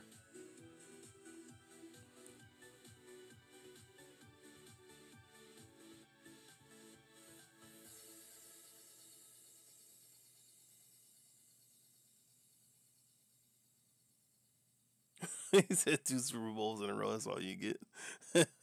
He earned it, man. I mean, he's that franchise is like ridiculous as far as what they're like the Bulls in the 1990s era. What they were able to achieve in the 2000s. I mean, they've ruled the 2000s pretty much, and to do what they've done is unheard of. So yeah, I think, man, if Brady does win, he'll call it quits.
That's why.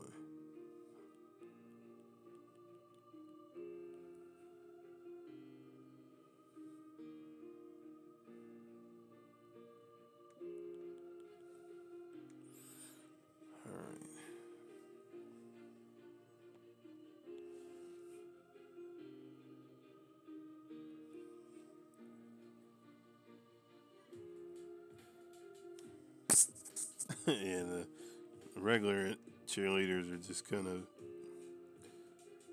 almost, I think they're there, just yeah, kind of an afterthought.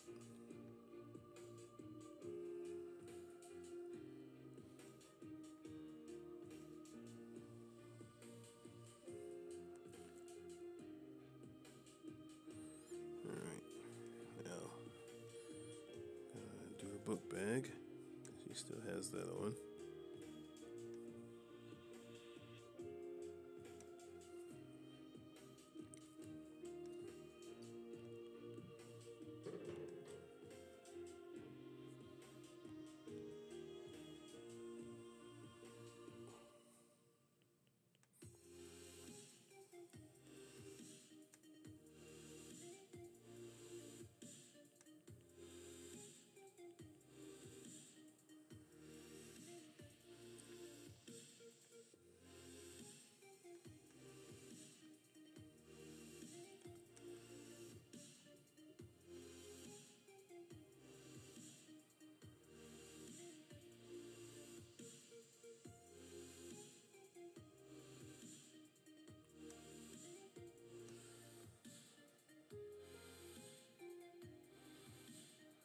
Thanks, man. Thank you.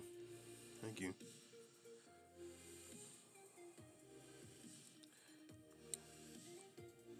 Yeah, so I'm learning where to put them and learning when to scale back. So that's why and I've actually learned a lot of it from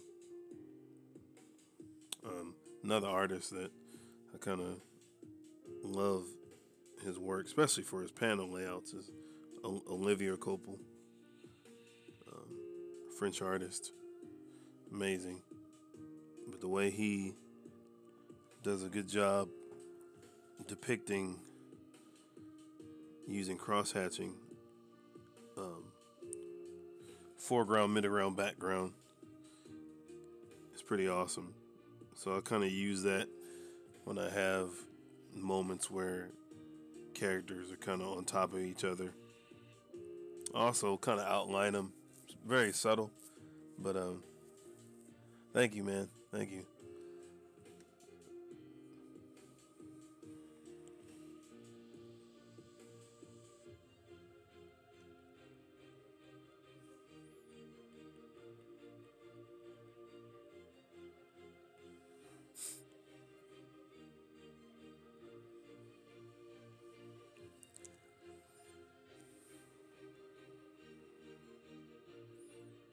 He has his Harry Potter scarf on. Hogwarts.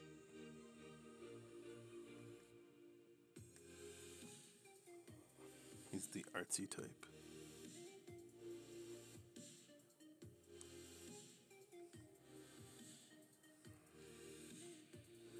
All right. Some background people.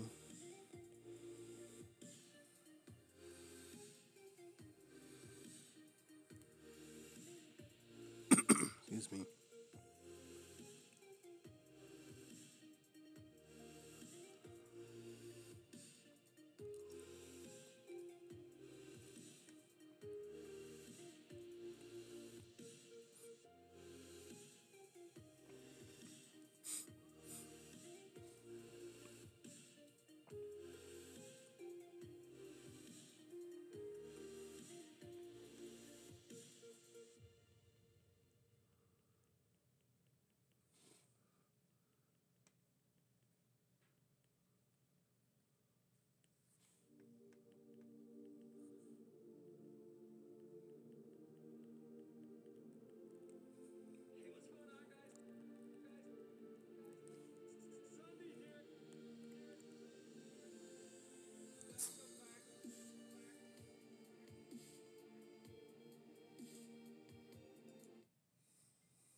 So is everybody in here actual artists or writers or both?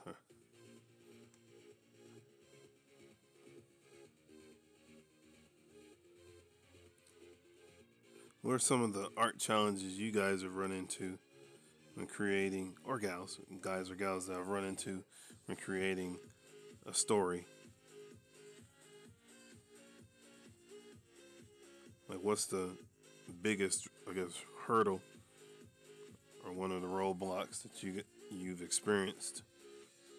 I know some of you mentioned creating your own books.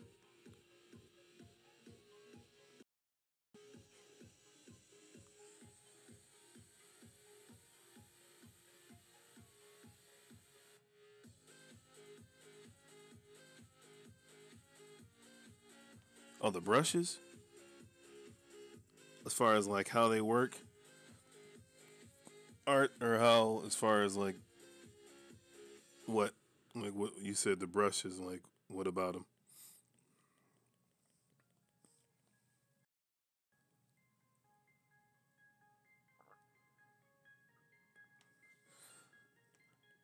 And you said so you do it kind of cushion, you do it for kind of leisure. That's fine too, man. Like sometimes that doodling, just to kind of sketch around, is very orthopedic.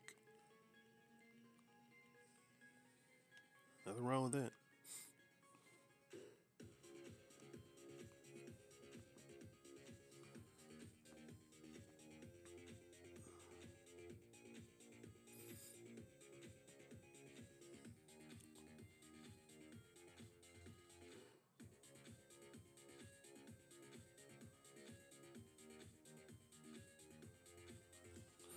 Man, sometimes for fun, man. I mean, I do miss the days of being able to do a lot of it for fun, but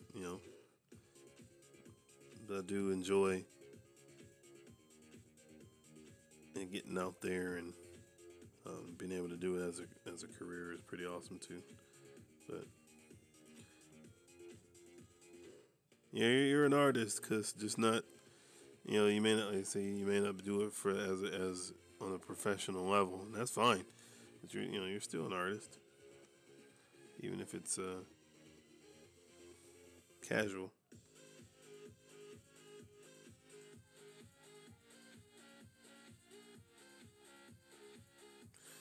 Yeah, some of the digital brushes, like I know if not sure which device you used, or if you just used a Wacom or Cintiq, whatever. But I know there are a lot of brushes that are being created now that actually feel lot more natural, um, rather than digital. They have the right kind of some even have texture to them, and almost give you that sense of like if you use a micron and you have that bleed a little bit, it'll have that aspect too, which I thought was pretty cool. But yeah, if you're using an iPad, Procreate has some really good brushes.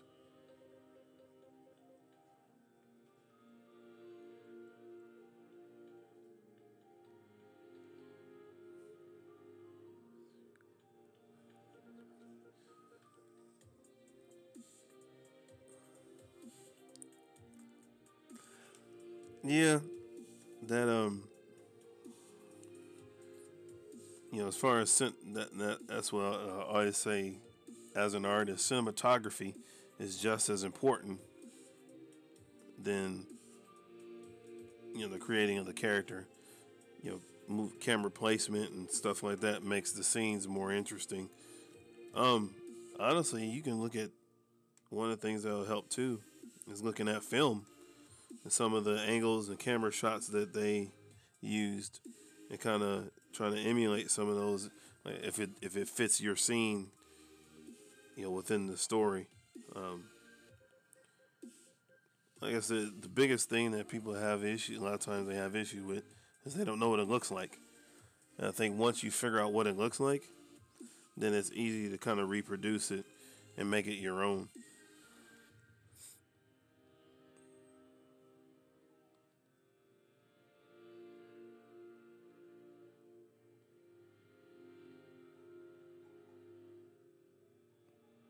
Yeah, Procreate is pretty awesome.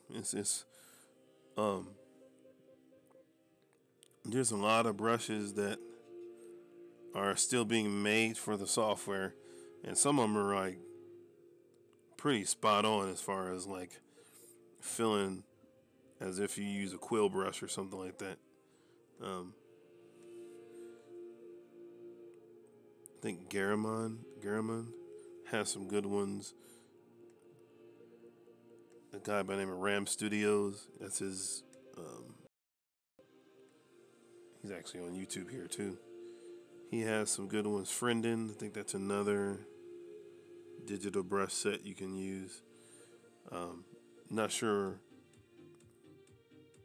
I think Friendin strictly does Photoshop or Clip Studio, but I know other guy mentioned Ram Studios. He he does Procreate, brushes, Photoshop, and Clip Studio Paint. So you get kind of a wide variety of brushes depending on what system you use.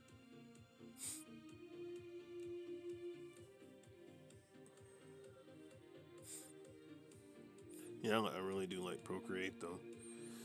I actually like Procreate more so for coloring. Yes, I'm by no means consider myself a digital colorist, but the stuff that I've colored, Procreate makes it that process a whole heck of a lot easier than even in Clip Studio or Photoshop.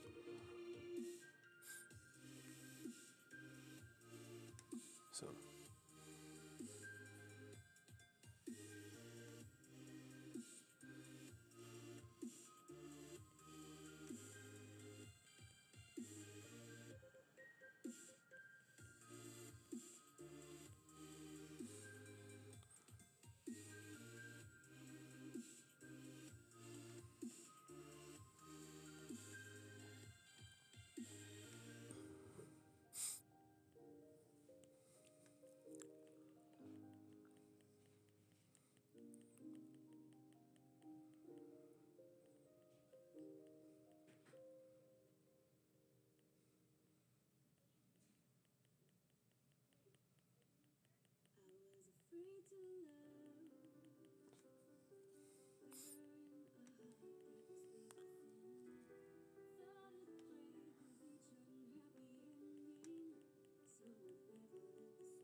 sorry for the sound, guys. I think it's rubbing against my mic.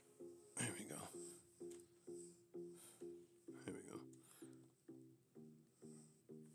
Still rubbing against it. What are you doing? There we go.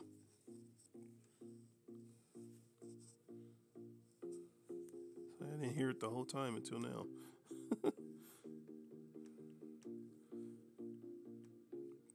You guys are talking about further things to get away, the less detail you have to add. This is definitely one of those moments. Just hinting at people being in the crowd without drawing everybody. Even the further you get,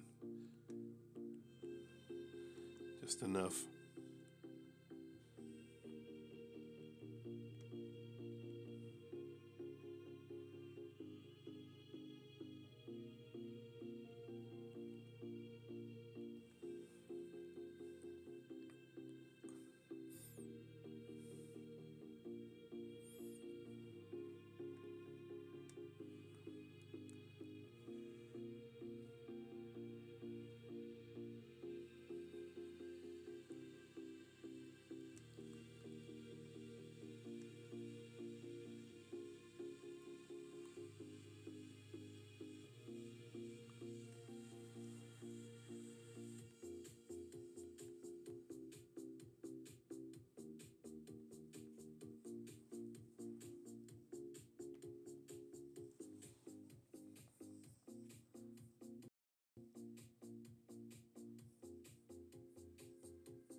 Hmm.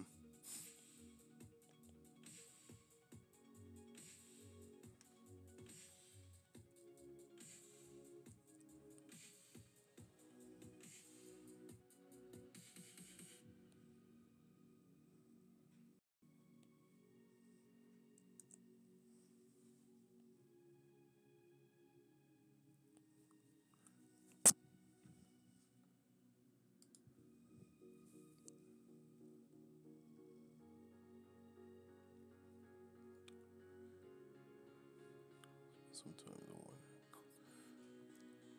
I mean, I guess as long as you have the rating up there. Um,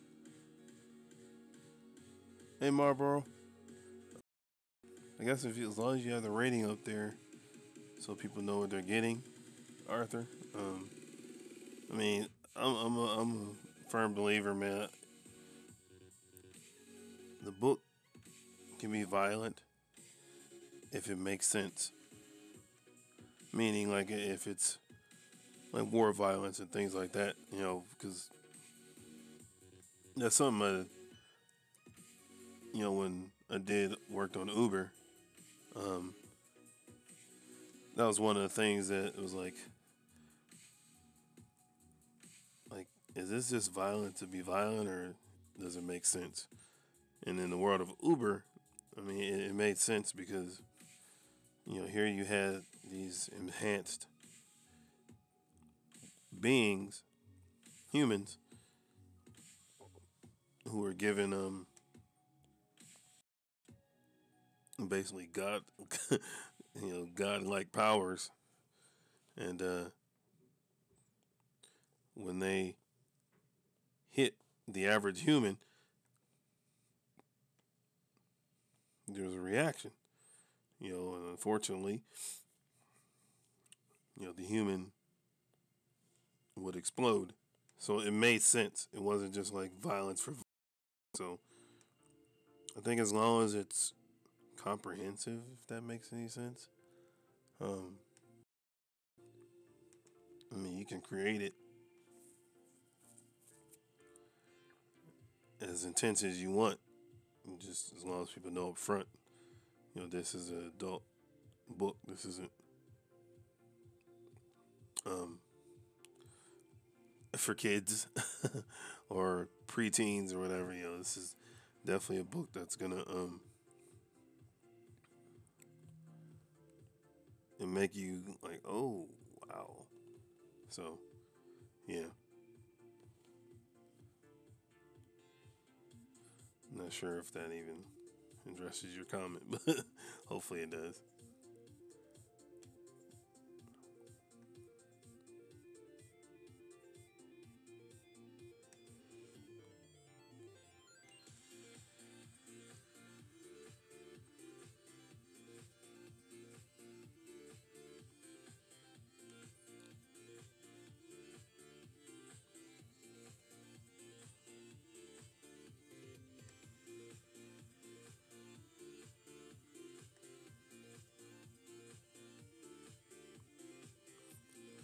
So I'm adding background elements now, and it's pretty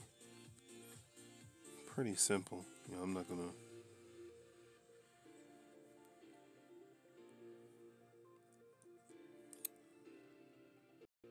try not to have a lot of detail.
pillars look off. Fix that. That's the only thing sometimes about working with the layers. Like, which one was I on? Probably wouldn't have to do that if I labeled them. It has time to label layers. Come on.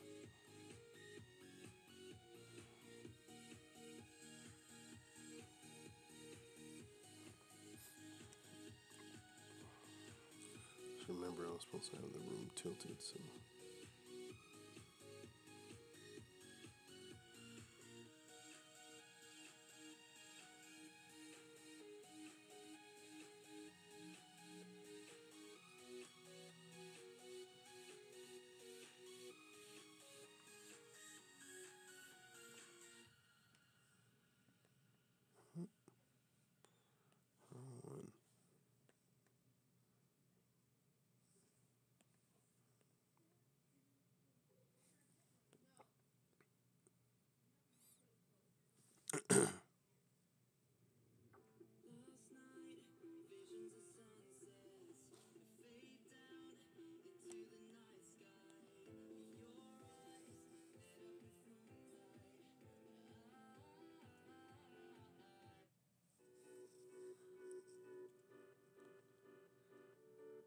Yeah, me too, man. Yeah, I don't name layers at all. Yeah, it's time for naming layers. There's better things we can do with our time than naming layers.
when I do backgrounds and stuff, this is the kind of the extent of the detail I'll add.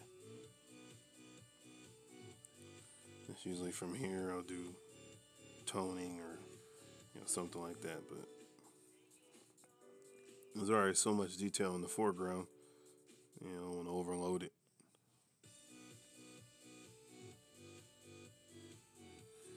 Yeah.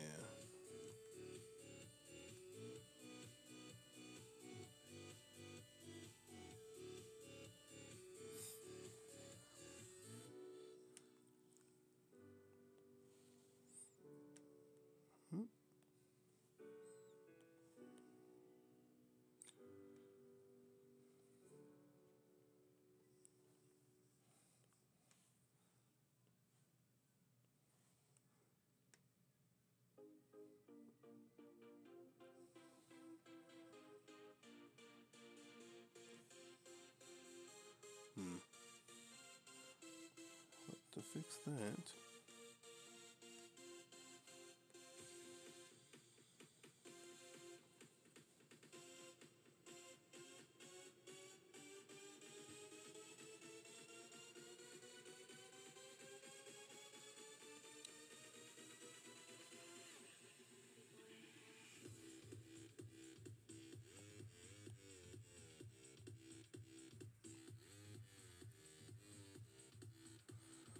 Black guy by the name of Icarus. Yeah, he's a beast. I love what he does.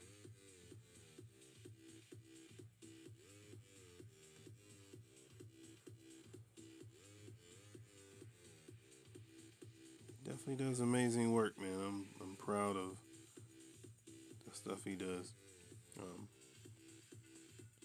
Crazy skills.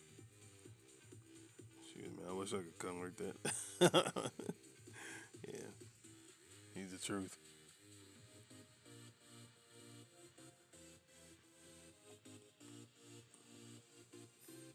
I love it when you just get an artist, you get a colorist that just gets it. Like he just gets it, man. Very little have to say about it. Very little, if any, changes when it's done.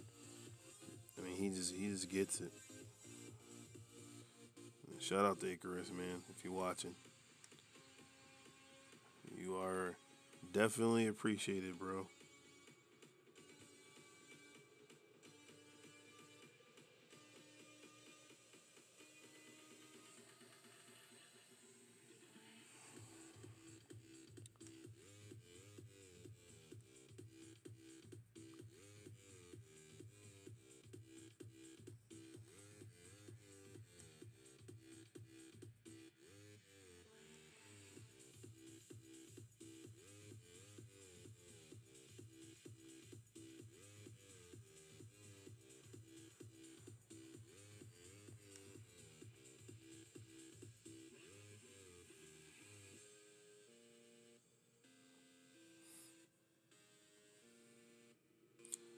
That's another thing too. When you're doing backgrounds and stuff, um,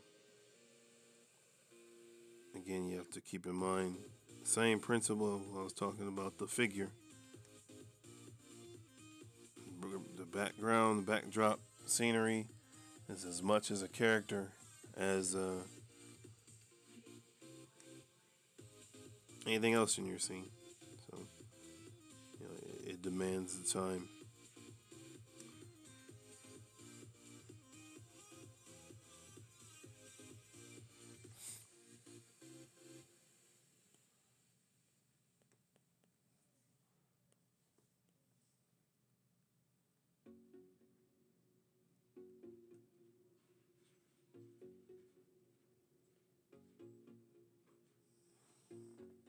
All right, getting there.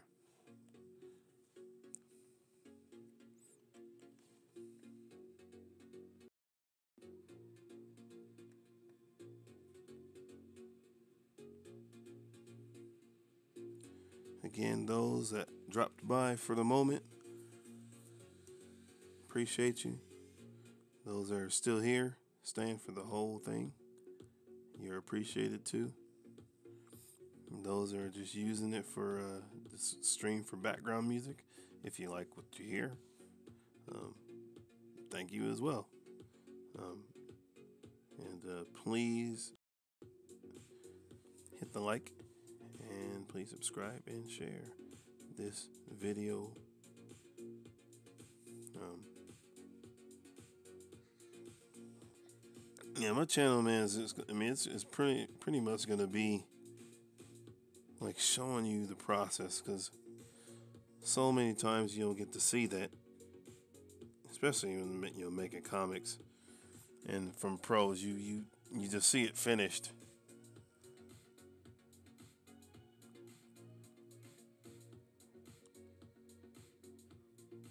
Exactly, Arthur. You're right, man. I mean, it's sometimes. I mean, a lot of times, less is best.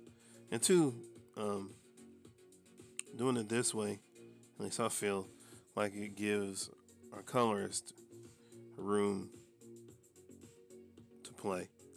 He can add textures and design,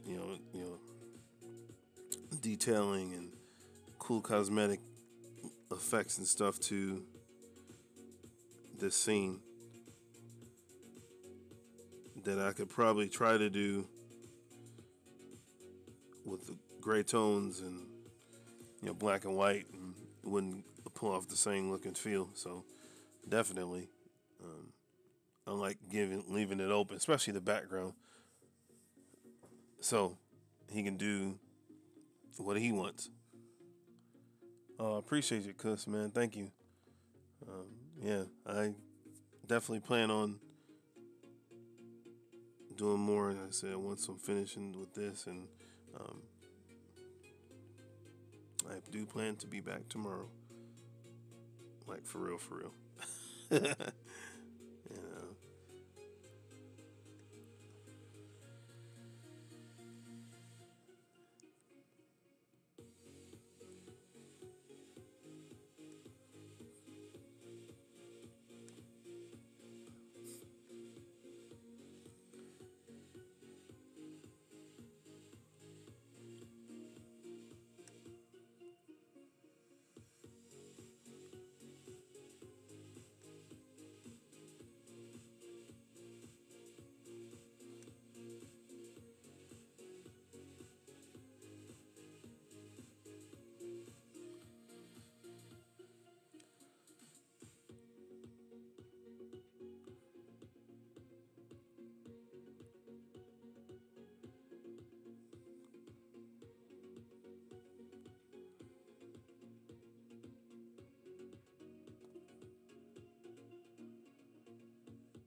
All right.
All right. That's done. It took forever, but I like the results. What you guys think?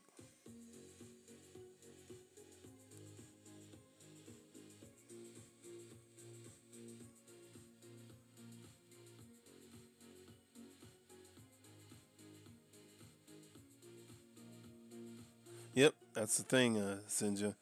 Yeah, that's what I like just enough to kind of let you see, where she is, but not where it's deliberate. You know what I mean? It's just enough.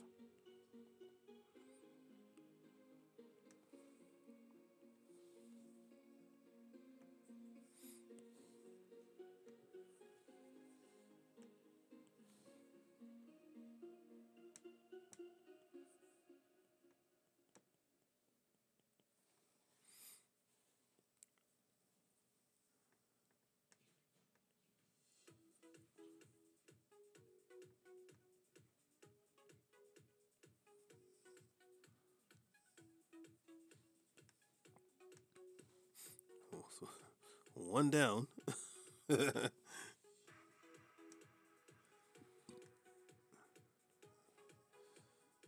See, and then you can kind of go back in and add little things here and there. Nothing major though, because I don't want to get so cluttered that you lose focus on her.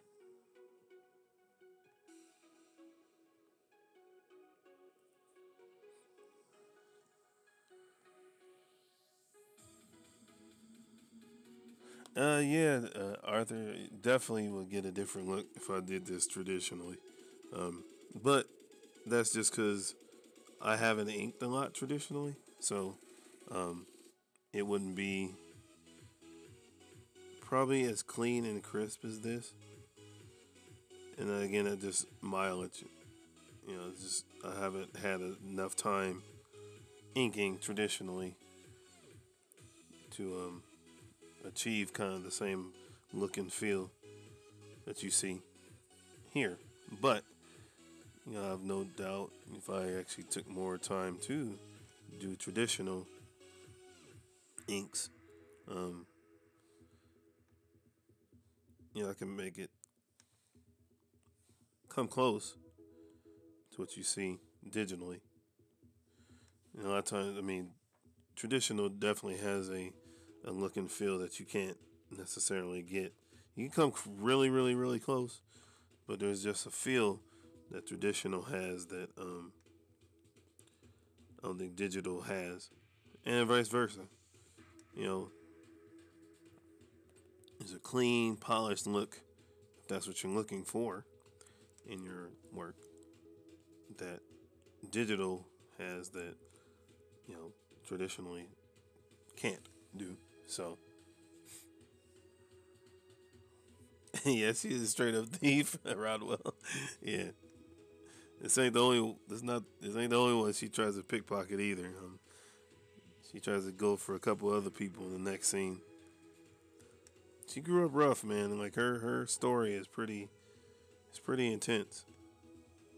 So, um, at the start of the book, if you guys saw one of the earlier pages, she's walking down the road, just trying to get away from it all. But that's her life. She's a hustler and tries to make ends meet the best way that she can. Is it right? No, it is not.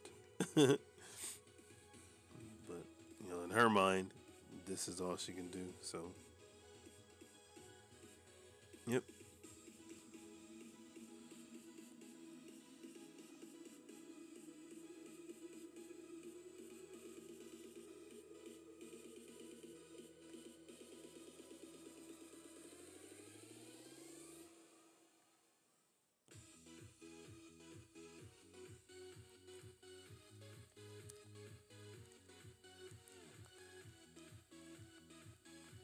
Yep, right.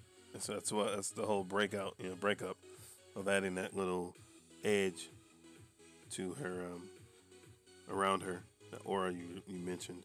So keep it clean.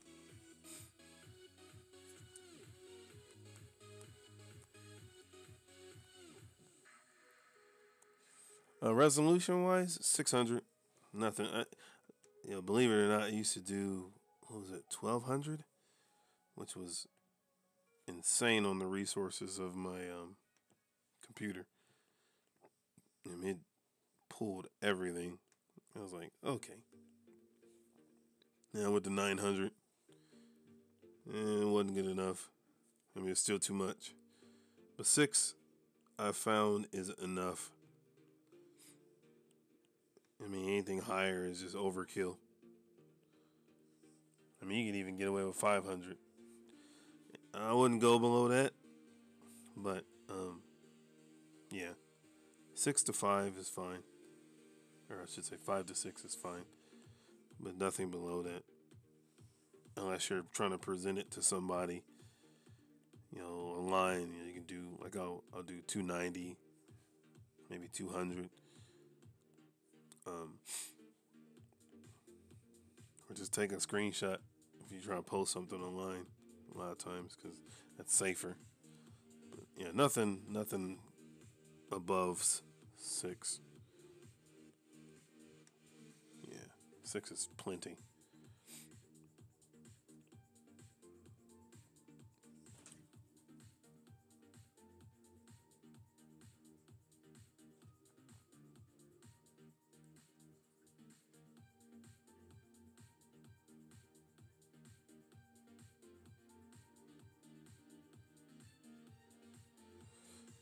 Thank you. Yeah, I mean, I wanted her to not even be like paying attention. She's looking down, like, I gotta get out of here. I gotta move quick. That's her hustle.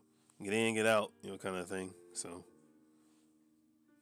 hold on, guys.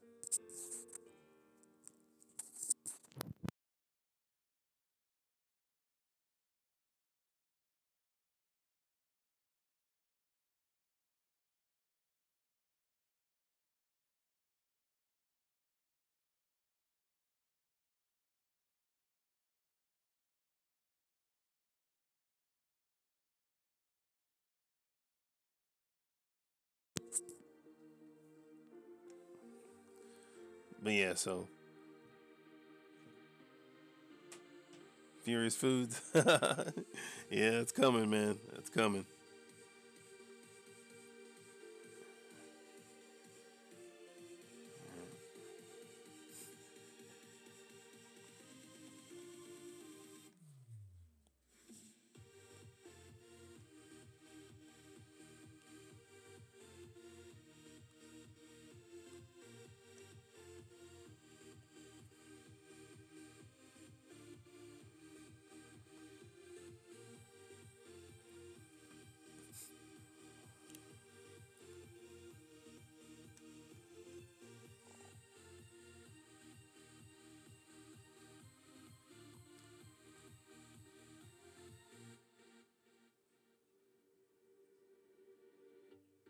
Yeah, 16 is good. Anything lower than that is, um, 16 RAM is, snail crawling. Yeah, so, and to truly use your programs the way you need them to. Um, yeah, 16 is definitely not out of the question. That I had 16. I have 16 in my iMac. It's a 2013, so it's got some age on it. But yeah, I had to, because it was a snail's crawl, man. I was just like, oh my gosh, what? And so, I have this. It's like a third party app that allows you to shut down things that are crunching up your RAM on your computer. So a lot of stuff runs in the background that you don't realize it's running, and until you run out of memory, you're like, what? So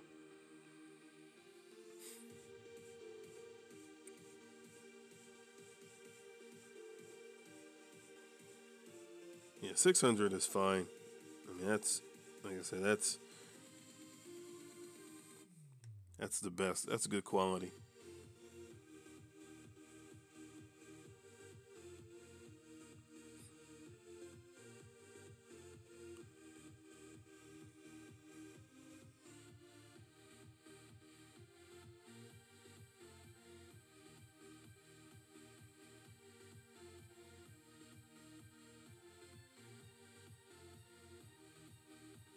Exactly.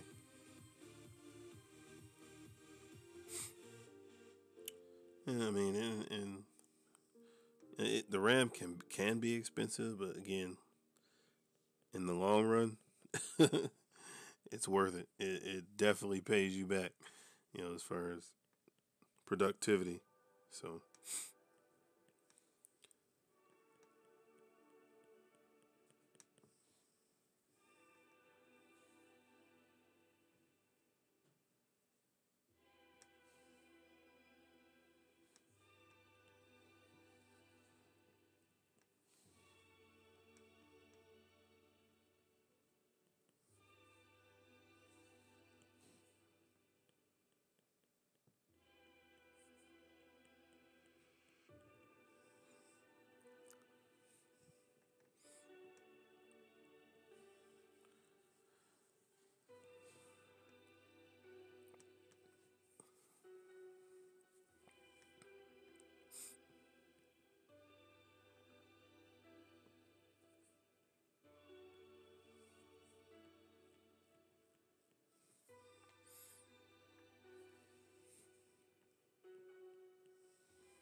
Excuse me for that sound, guys.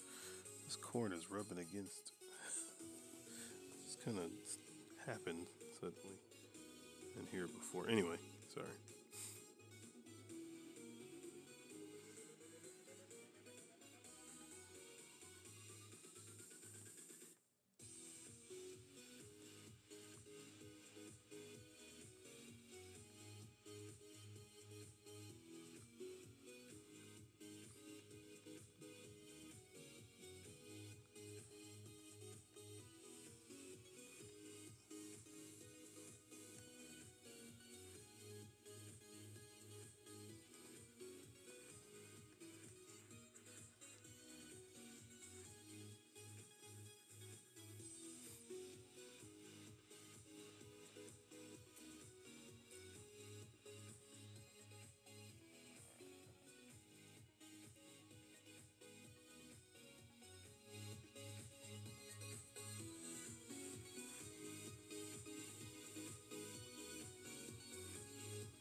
Yeah, if you guys got any comments or whatnot, yeah, throw them in the chat, and if I'll answer them now.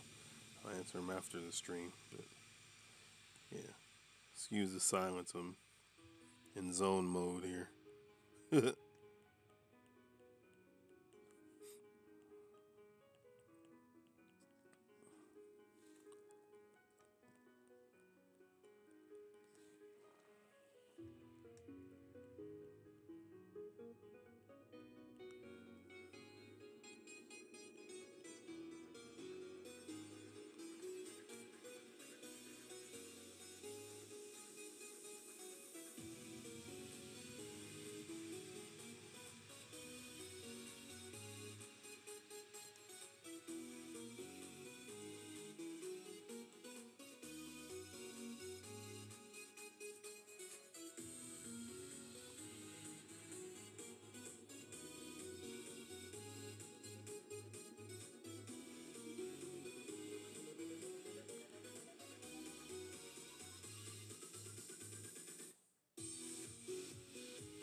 Good, man. Glad you're doing great, EJ. Yeah, loving the stuff you're posting too, man, on Twitter. Looks good. Dude, you don't know it, but you're like one of the dudes that kind of helped me learn how to render like muscle structure and stuff like that on the old Liefeld forums we used to be part of. Yeah, man. The roots. Oh, you're good, man. You're good, Sinja. It's perfectly okay. Uh,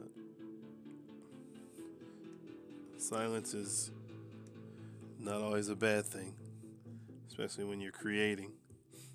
It's in that zone, man. So nothing wrong with that. I do appreciate everybody who is tuned in or is tuning in for the first or second or third time. Maybe you went away and came back. Um, Definitely grateful. Appreciate you. And please, if you haven't already, please subscribe, um, hit the like button, and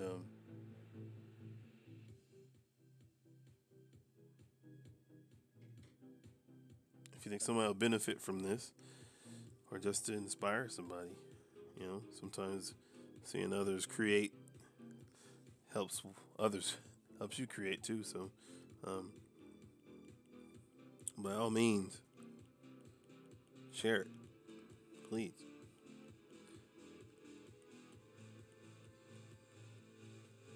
You'll be number one in my book.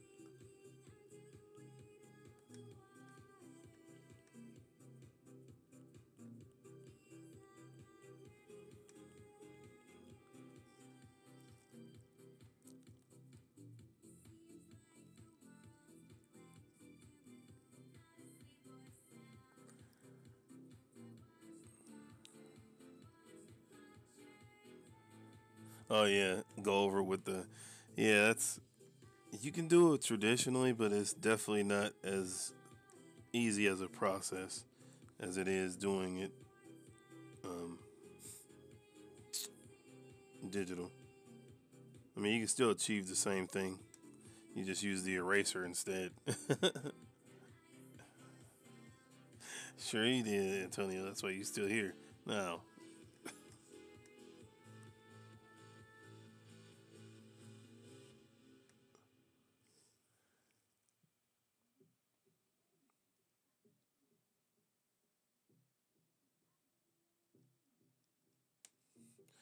oh man, it's all good, EJ man.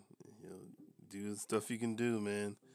So I told somebody earlier on here, as far as the doodles and things like that.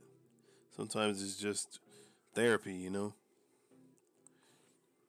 Doesn't necessarily have to be your primary mainstay kind of thing. Just sometimes it's good just to create something to unwind, you know, and roll with that.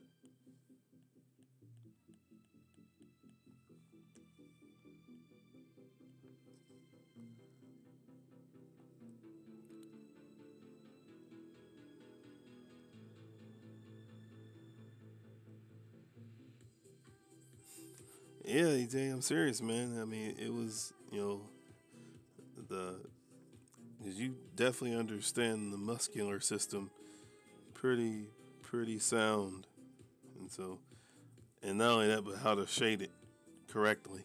I was like, dude, this is crazy. So yeah, man, I definitely gleaned from you on that aspect of it. So yeah, much appreciated. Even though you never knew, now you do. So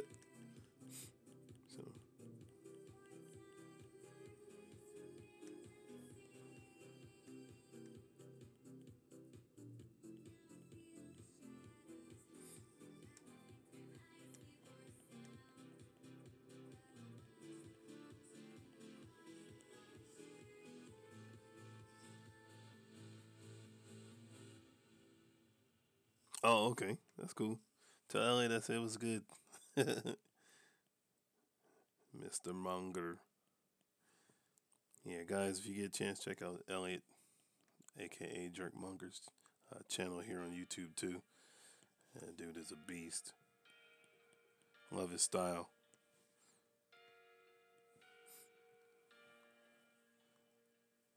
Mm,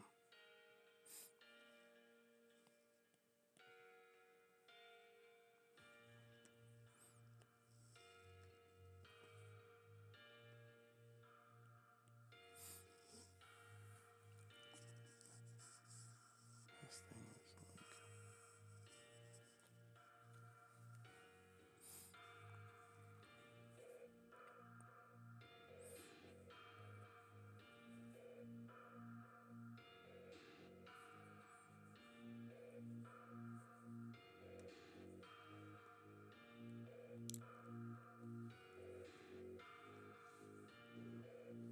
inside of a handbag.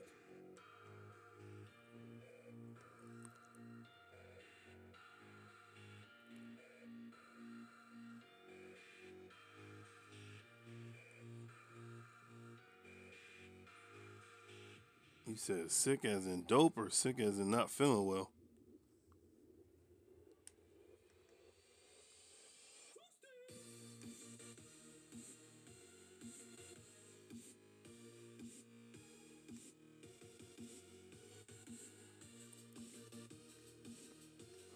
And if it's the latter, I hope everything's fine.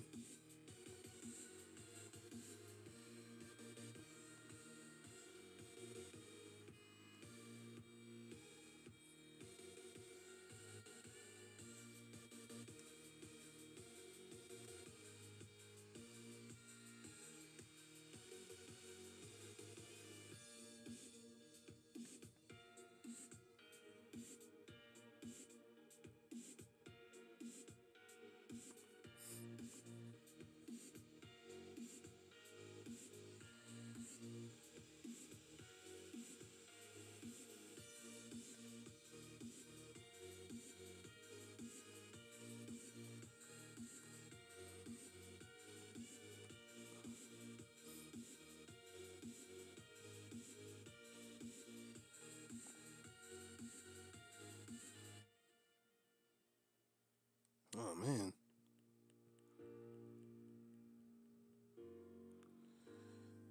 Man, it's weather, man.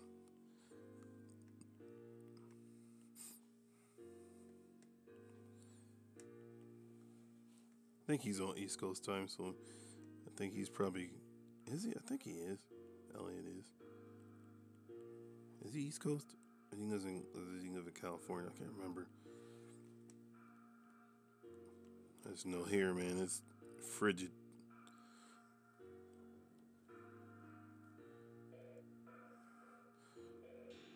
All right, CB, both sick and sick, sick skills, SIK, and then sick, not feeling well. Tell him to get better, man.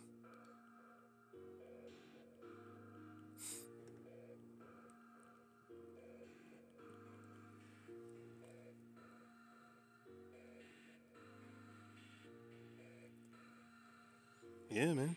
Sure. I've done more. I've done close to 200. So,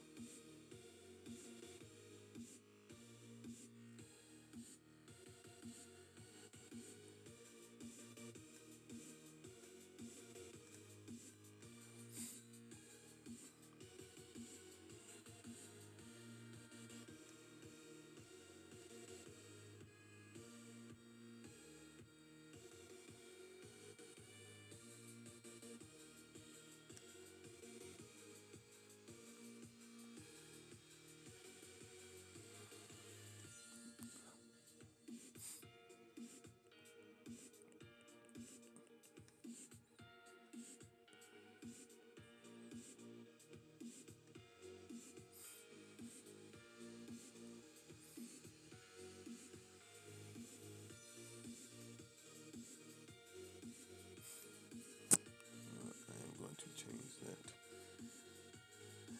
Let's see here. Erase this. She's an equal opportunity thief, so gonna make this a lady's handbag.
Never be afraid to erase.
Try again.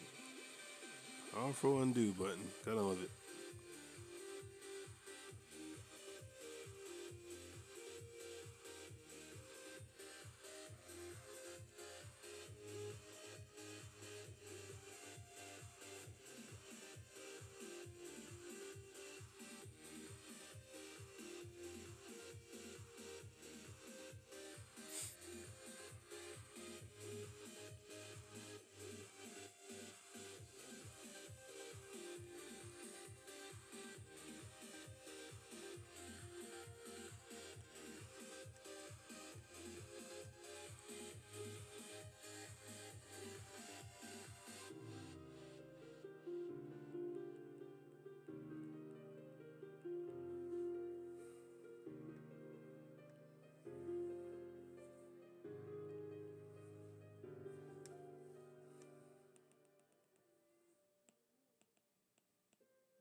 Fix something here.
thanks to everybody who's just tuning in, or if you've been here for a while. Much appreciated. And hit that like button for me. I will thank you, and I will. You'll be cool in my book forever. And share it, please. Thank you. I will be eternally grateful for your contributions to this channel. Thank you.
What's up, Phoenix? How's it going, man? Thanks for dropping in, man.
Cross as in... I knew a character by that name, but it wasn't mine.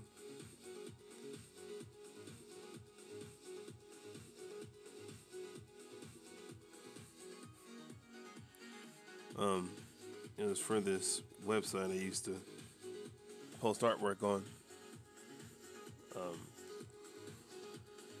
called Inner Void. And there was a character that I fought, I believe, whose name was Cross.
Oh, you did?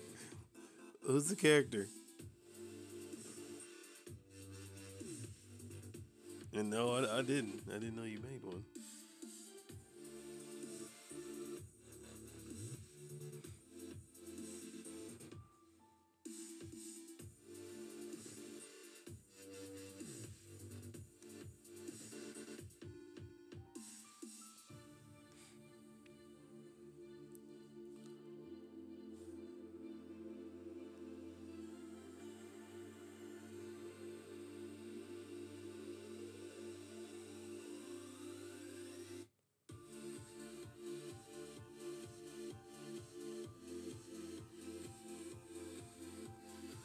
I'm going to take this away. 'Cause- Really? Sorry about that, guys. It's coming through my iPad, so the phone calls come in. It interrupts.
Gangster Easter Bunny. Yeah, man, I'd love to see him.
All right, CB, appreciate it, man. Thanks for hanging out.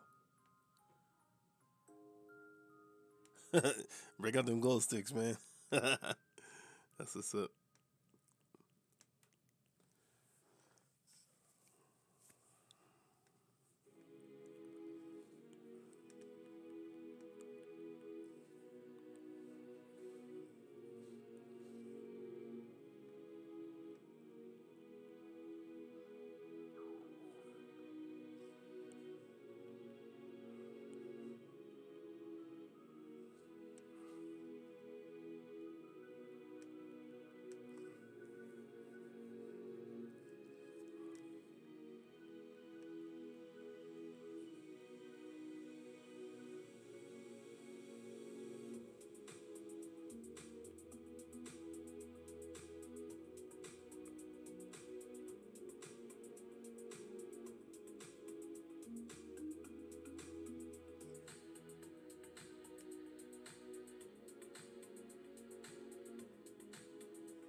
Alright, guys.